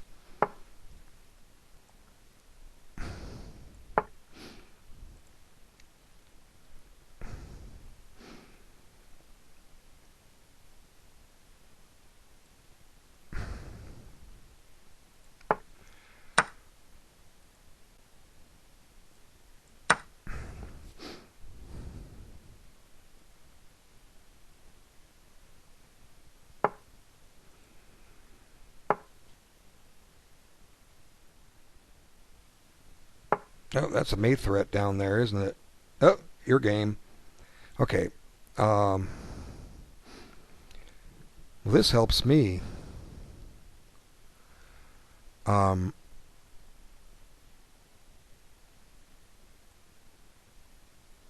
Let's see. I want to do this. Check.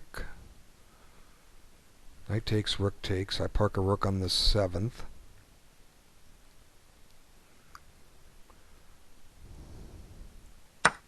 Gotta move one way or the other. My king is stalemated here, right? Can't move there, can't move there. It's mate next. Okay, my move here. Okay, what's he doing? Okay, now, park the rook on the 7th or take this. That activates his rook. If I play rook there,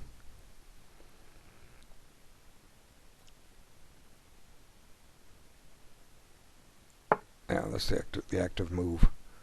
Okay, now 1, 2, 3, 4, 5, 6, 7, 8, 9, 10. 1, 2. I just queen. Okay, this game's over. Or that game's over, I mean. My king has no move. Shame. Yeah, this is a nice game, by the way. Let's see. I clearly misplayed it from here. What I need to do was just let him do some of the things like knight e6. And, okay, so he gobbled a pawn. But I'm not worried about the pawn. Okay, what's important here is to have the 7th rank. Okay, so rook here. He can play rook f7. And I double. He takes, I take. Then he's going to play defensive chess, rook c8. And if he gets his king over to e8, I gobble g7 and I get my king active. Okay, so h4. No, white 1. Thank you. Okay, that game's over. Oh, wait, let me get to the right position here. Okay, I don't have any legal move with my king, right? Time to just resign. Okay, good game. That leaves one game. Let's close these out. Well, I'm not going to close them out just yet.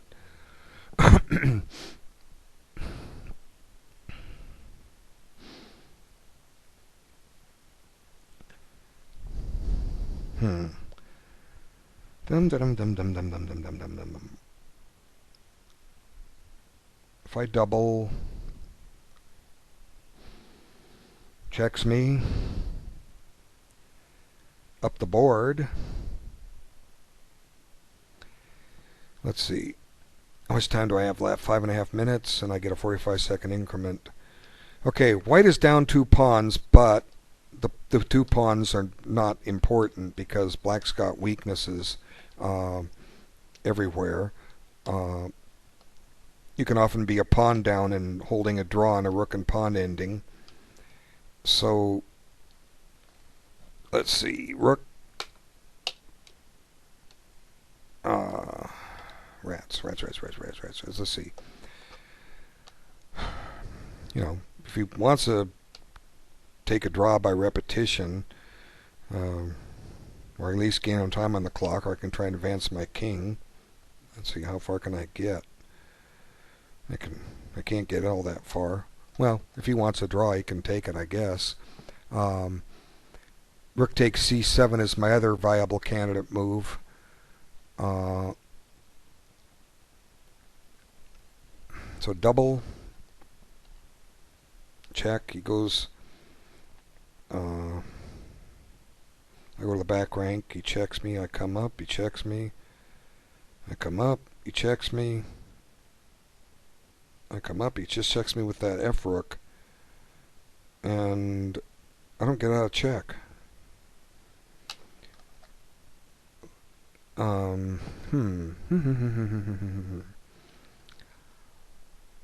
was 4 minutes. Well, if that's what he wants, I don't care.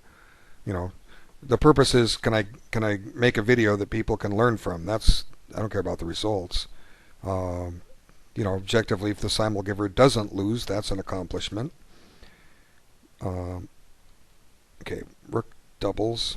Now I'm threatening mate and 2 on my own. The alternative is I keep the back rank guarded. Rook takes c7, rook f2 check, king g1. Okay, now what have I got here? He can play rook takes b2, but that's probably a mistake because then I get rook d7 in. Rook 1d7. Now he doubles on the 7th, and yeah, no good. I got a double on the 7th. And if he backs things up, I'll just grab, puts a rook on f7 himself. I'll snatch his c7 pawn and have one pawn back and still have a rook on the 7th. Okay, so king...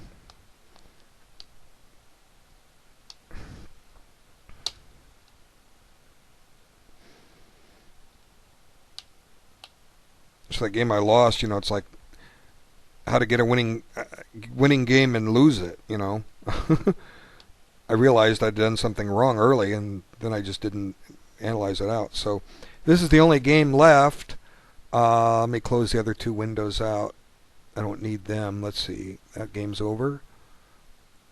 And that game's over. And we're playing. Where is it? Come back, game. There it is. Okay. So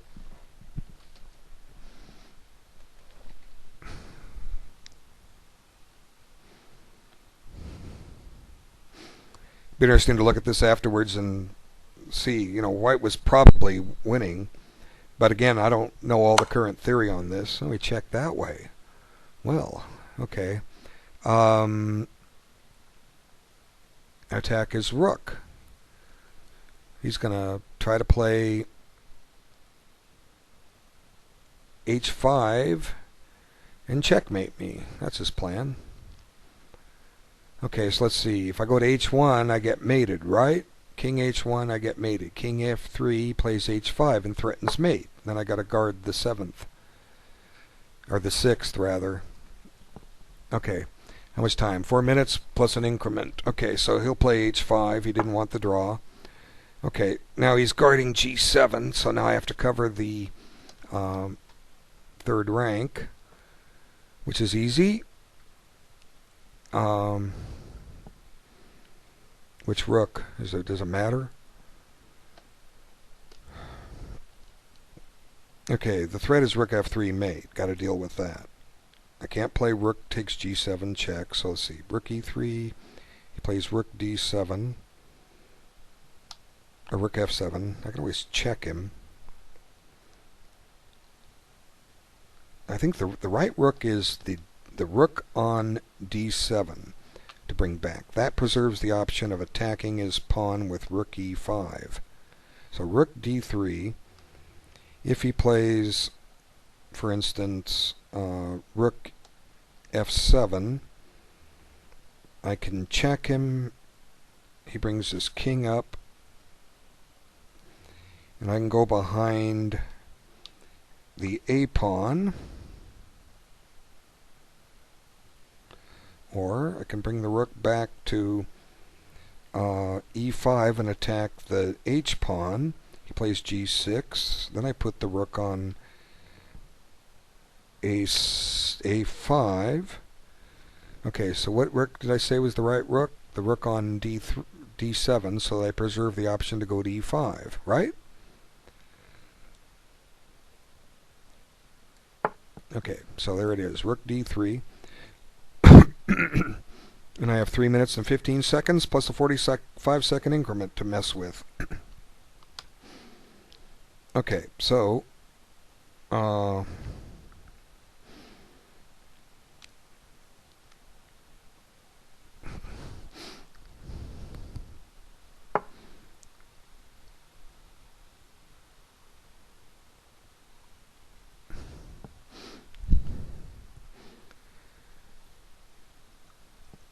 what's he trying to do? Attack h2? Attack b2? Okay, I can take on c7. He takes on b2. I take on a2, a7. He doubles rooks on the 7th.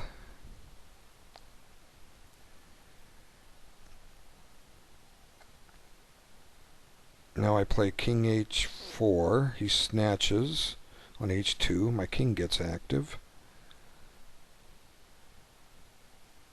He starts checking me a little bit around. 2 minutes left. Well, I can't stop him from playing, doubling his rooks on the 7th rank. But, and I can't return to the 7th rank myself because then I get checkmated. So what I can do is go try to undermine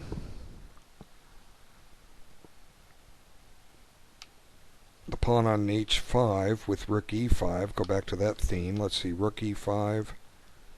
I don't care about the pawns. His pawns are all weak too. I can lose all my pawns and not lose this game. Because he gets his pieces out of play going for them. So I got to make up my mind here pretty quick. I'm down to a minute. Okay, let's see. Rook e5. If rook takes b2, I take on h5. And then he doubles on the 7th. And he's going to win the pawn on h2, so I have to let him. And I just shift the rook over to c5 and start attacking him. And he can grab my pawn, all my pawns. Mercy. I got to make up my mind here.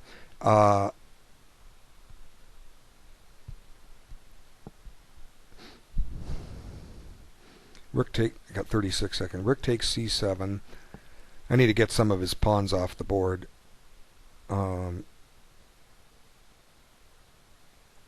Let's do that.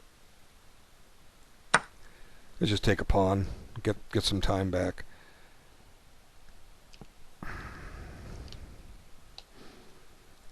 Spent way too much time. I didn't realize I was this far down on time. Okay, so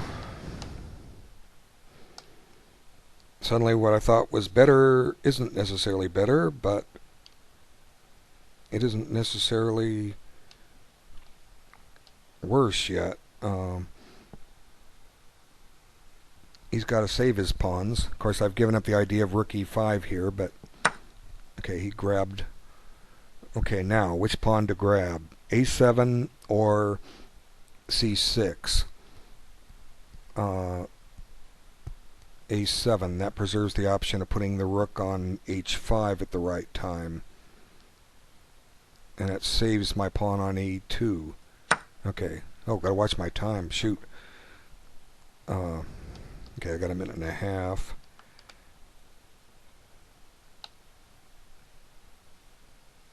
Okay, so he doubles. And he's on, and I shove a4. He snatches on h2. My king goes to g3. And he can check with h4, but my king gets active.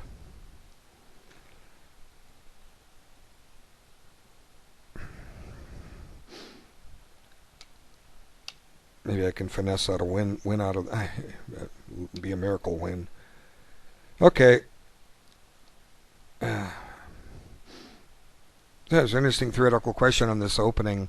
I don't know all the theory. I just know that that e6 weakness is just too dangerous, you know. What did I miss? I don't know. I'll look at it later. I'm not worried about it now. That's how you get better. You analyze a position. You go back and after you play it, you solve it. And I'm sure that if there was nothing better, then essentially what's happened is something that happens over the years in chess theory. Somebody finds an improvement and plays a better move. And over what was published before, and suddenly a line that was thought to be no good becomes excellent. So let's see. I expect rook g4 to g2, then a4. Rook checks on h2, king g3. I think h4 is a little over optimistic on his part because it gives my king a potential flight square of h5, and my king could end up being a royal nuisance here to his king. Okay, so I don't need to lose the pawn on a2.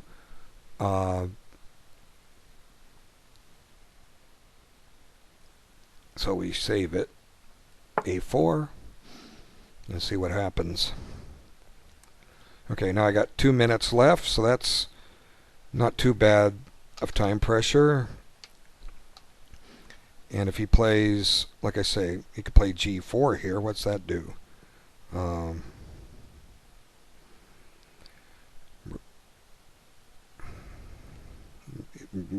Gets him mated.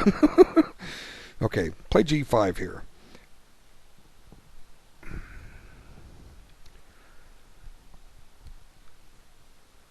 G5 is one of those moves you're trying to find a way to force a mate that isn't there, and you end up getting mated yourself. So I've got 2 bits of counterplay here. My king is becoming active. His isn't, and I do have, for what it's worth, at least one active rook. The other one had to assume a defensive posture.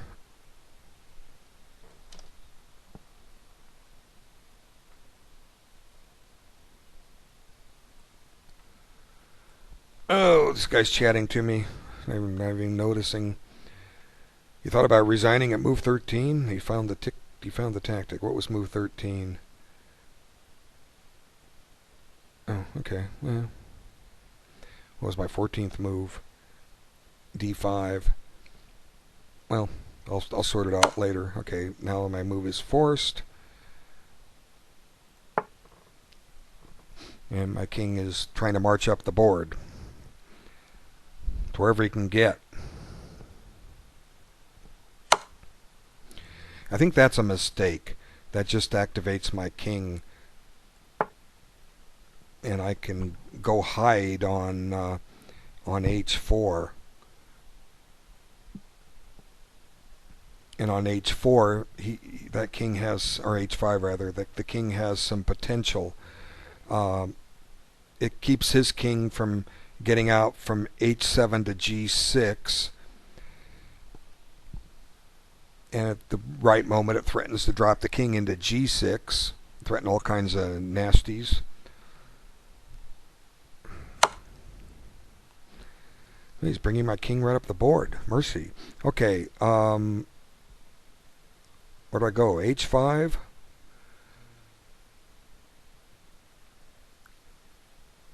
I have 3 minutes. Okay, let's see. There's time on the clock. He should be taking it. Okay, let's see. Hey, speed kills. Okay, is he going after a4? No big deal, let him. Okay, king h5.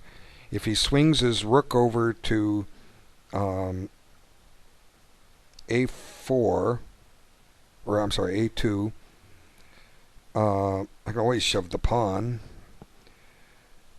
I can always check him. King h7. He can run into some mates here. Double the rooks on the 8th rank. He's out of checks, so he has g6 check, king g5. Now I'm threatening mate again, so he's got to release the pressure. Rook b2 check, or g2 check, king f6, and the mate threat's still there.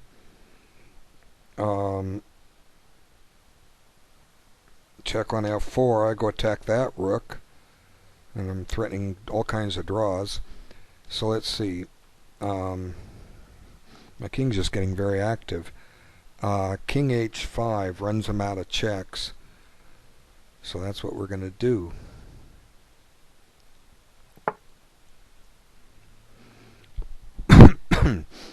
Okay.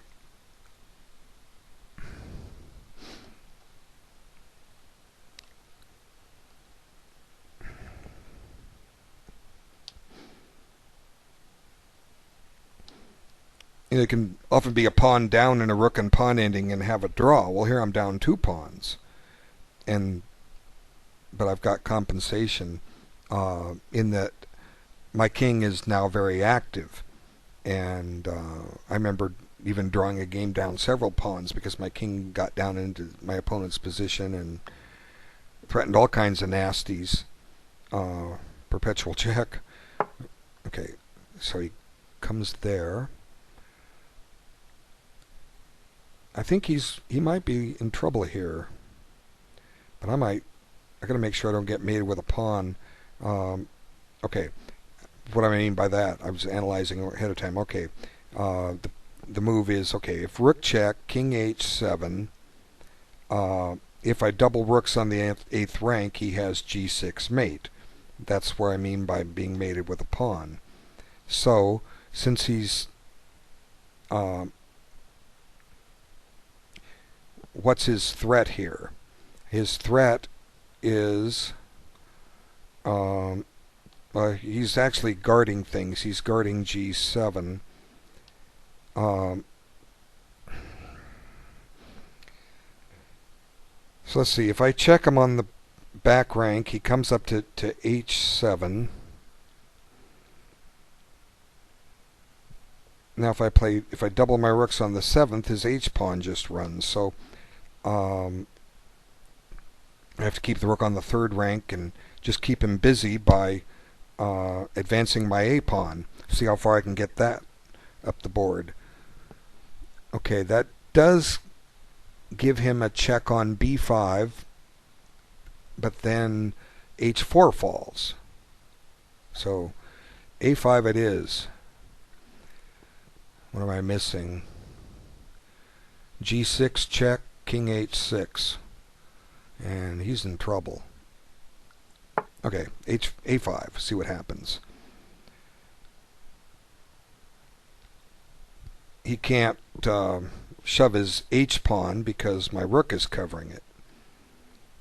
So I have a minute and 23. Plenty of time. Okay. Sucks to be down 2 pawns, but I could have transposed moves. You know, I don't know. I'll look up theory later. I studied this back in 1986. That's when I learned this opening, and I didn't use it as black because I didn't like it. So 14 and 13, 27 years ago that I went in depth on this, and really haven't gone back to it. So what did I do wrong in it? All I did was develop. Okay.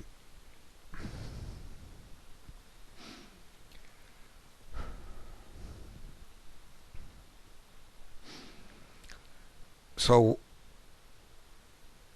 White has some winning chances in that he's kind of stabilized his pawns.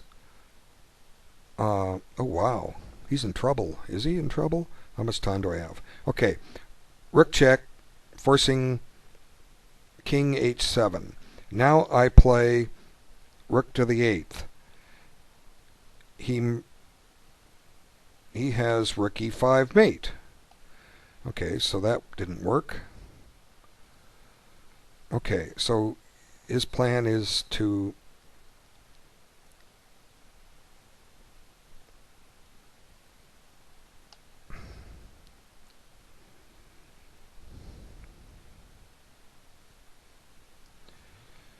I have 38 seconds to figure this out. Okay.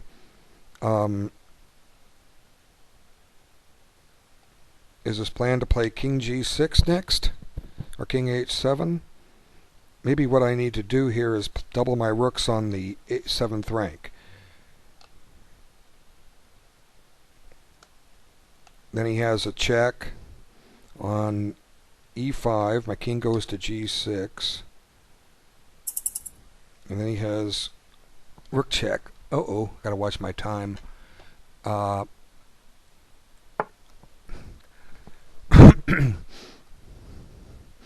just shoved the pawn. I didn't have any moves to make. All of a sudden I looked at the clock and it was running out of time.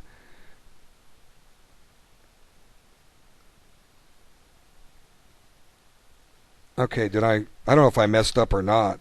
Where did my time go? It was stolen. I had more than a minute left. Okay, so let's see. Does he have legitimate threats now? Rook, if with king h7. Okay, the threat is to play rook mate. Oh, rook e6. Okay.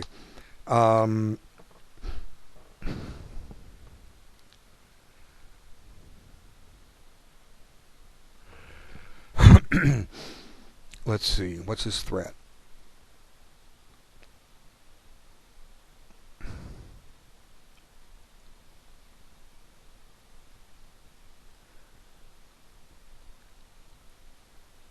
Time to get the king out of there. Let's see. King g5.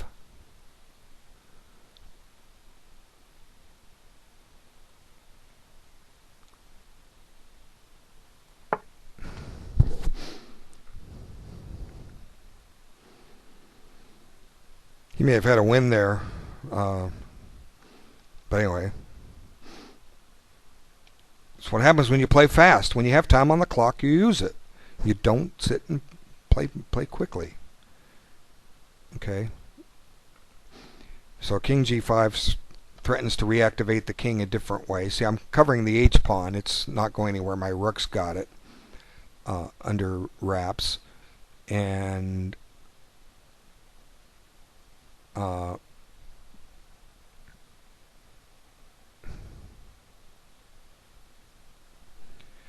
have 51 seconds left.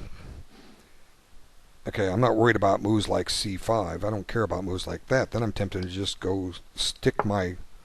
Okay, now he's gotten in trouble. Okay, maybe, let's see. Rook e7, rook d7. He has to check with the rook.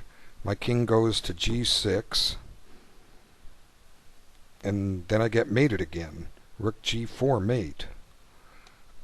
Right? No? Yeah, right. Okay, so let's see. He's gone in the back rank. I gotta move quick. If I play rook e... Okay, I can't take the rook to e7. I have 16 seconds. Okay, rook e7. He gets rook e5 check in. I either play king f5 here or threaten to bother him with my rooks. Let's put the rook here. I was down to 1 second. Okay. I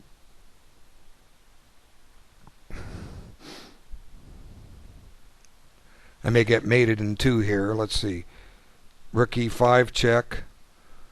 Where's my king go? King G. Oh no, King G6. There's that mate again. Dang, I can't think for. Oh, he played there. Okay.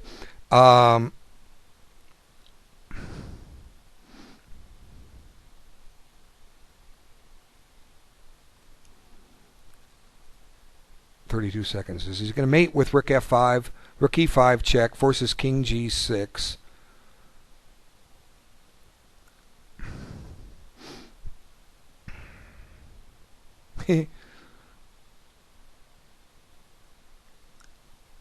Yeah, I'm just going to take this.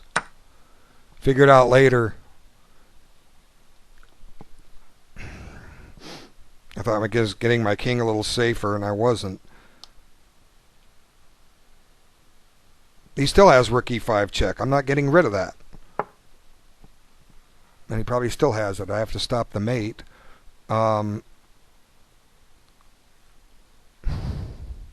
49 seconds to sort this out. Rook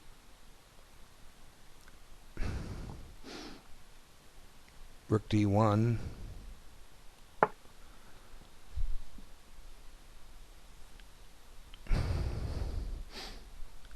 Amazing. Here I'm sitting here losing this in 10 different lines, and I he won't find it. How many times does he have to look for it? rook e5 check. What do? I have one move. King g6. And then I get mated on g4. Just hysterical. You can't keep giving people there. No, he didn't find it. My goodness. Okay. Okay, let's see.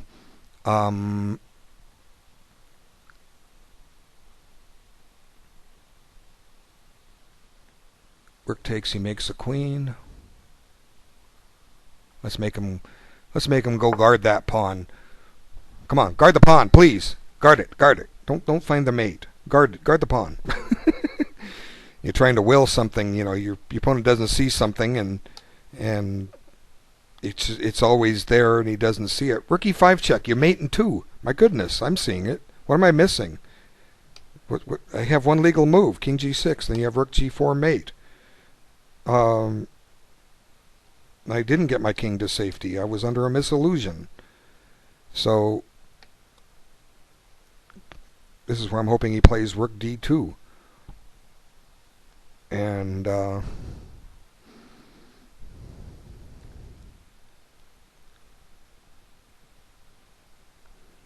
13 minutes on your clock, and you can't find a mate in two. My goodness. And I have to keep allowing it because everything else loses two. So I needed to play King f5 at some point, and I never could get it in. Well, maybe I could have or earlier, but not in the last move. You start needing a queen. So I'm hoping for Rook d2 here.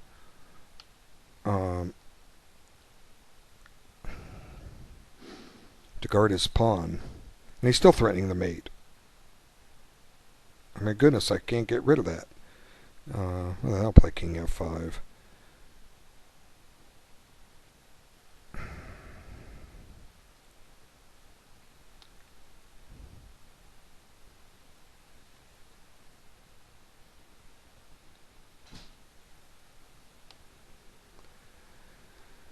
Okay, what time do I have left? 1 minute and 46 seconds.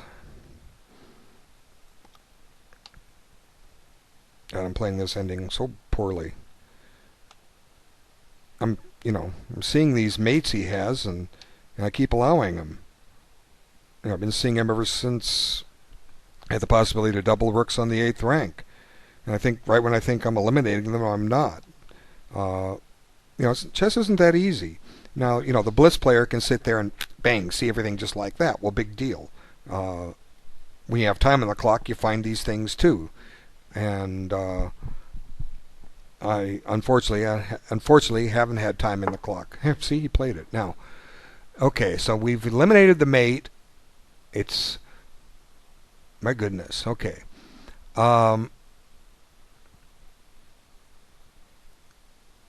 Do I dare play a7 and let him find it again?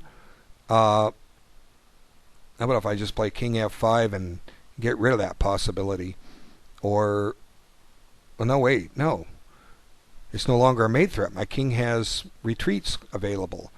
I can get tricky on him. Okay, so you missed your mate. You'll find out when you watch the video. My goodness, a7. What's he going to do? Put his rook on a2? And I'll put my rook on the 7th. And he goes on the 7th. I mean, goes behind it. Okay, let's see. a7 it is. a7. Let's see what he does. Okay, by moving his rook off the 4th rank, he released his own mate, and he had plenty of time to find it. My goodness. Okay, well, you'll get better. Don't worry. You miss him this time. You learn. Okay, you learn to take your time. What's the point of having time on the clock if you don't use it? Right? That's why they give you the time. You get with me playing 3 games, You think I missed rook takes c3? What's he saying here? I'm not reading his comments.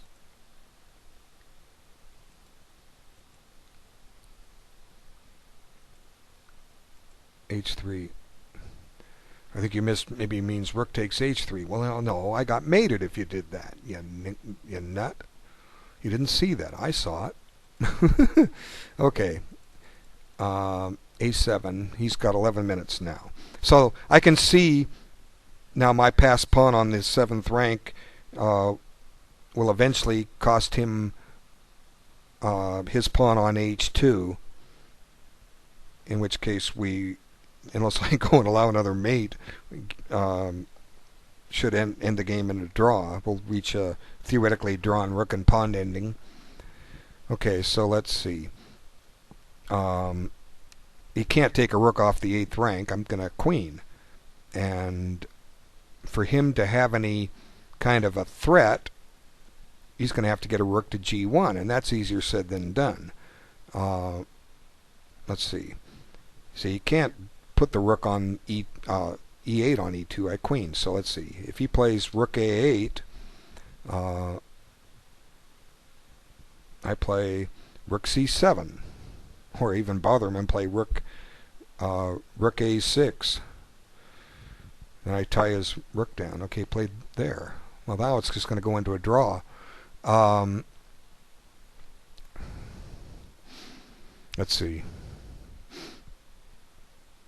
Rook takes, rook takes. How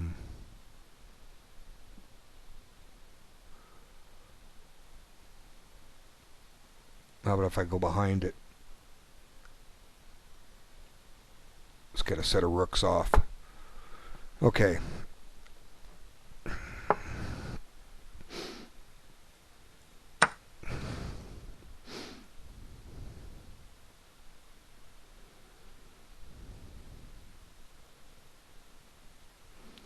Well, game is now a draw.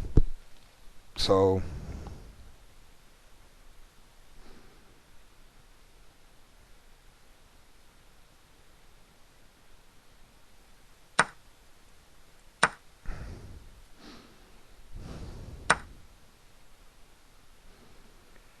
let's just shut his king off. Well, from a draw. If he plays this out, I'm going to never play him again. Come on. It's a draw. You cannot win.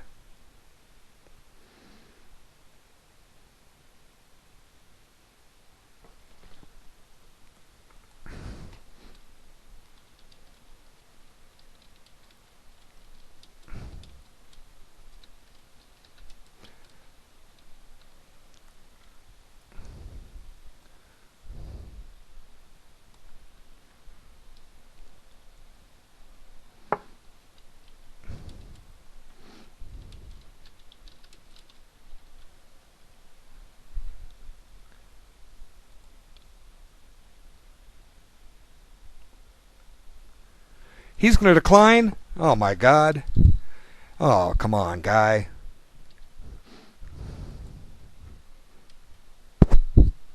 There. Now you got your bad news now. You missed about 4 mates and 2. Well, it is a draw. And if you make me prove it, it's the last game we play.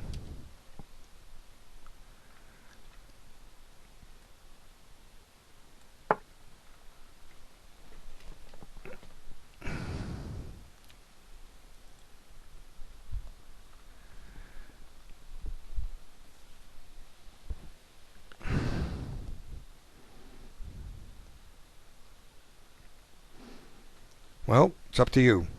You know, theoretical draw. Even if you're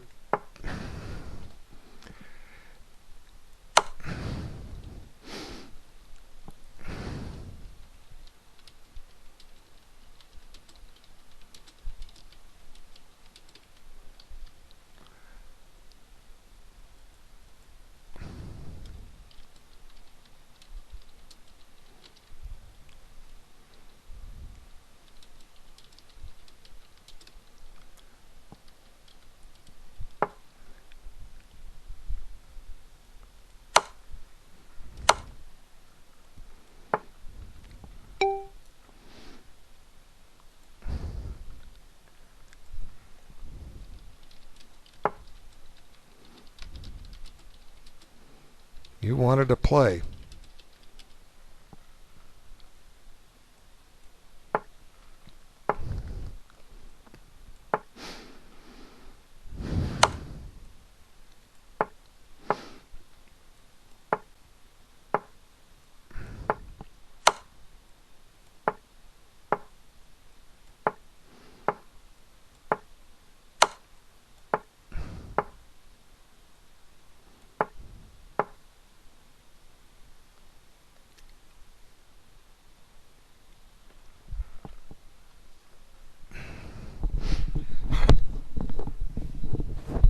Anyway, I guess it's stalemate next move. I declined because he wanted to play. You know, you want to play, that you get your wish. Okay, so I guess he stalemated me. Well, anyways, it was an interesting exhibition. Even score for white. I'll take it. And thanks everyone for their time of watching this video. I hope you learned something. 2 hours and 21 minutes worth. Take care.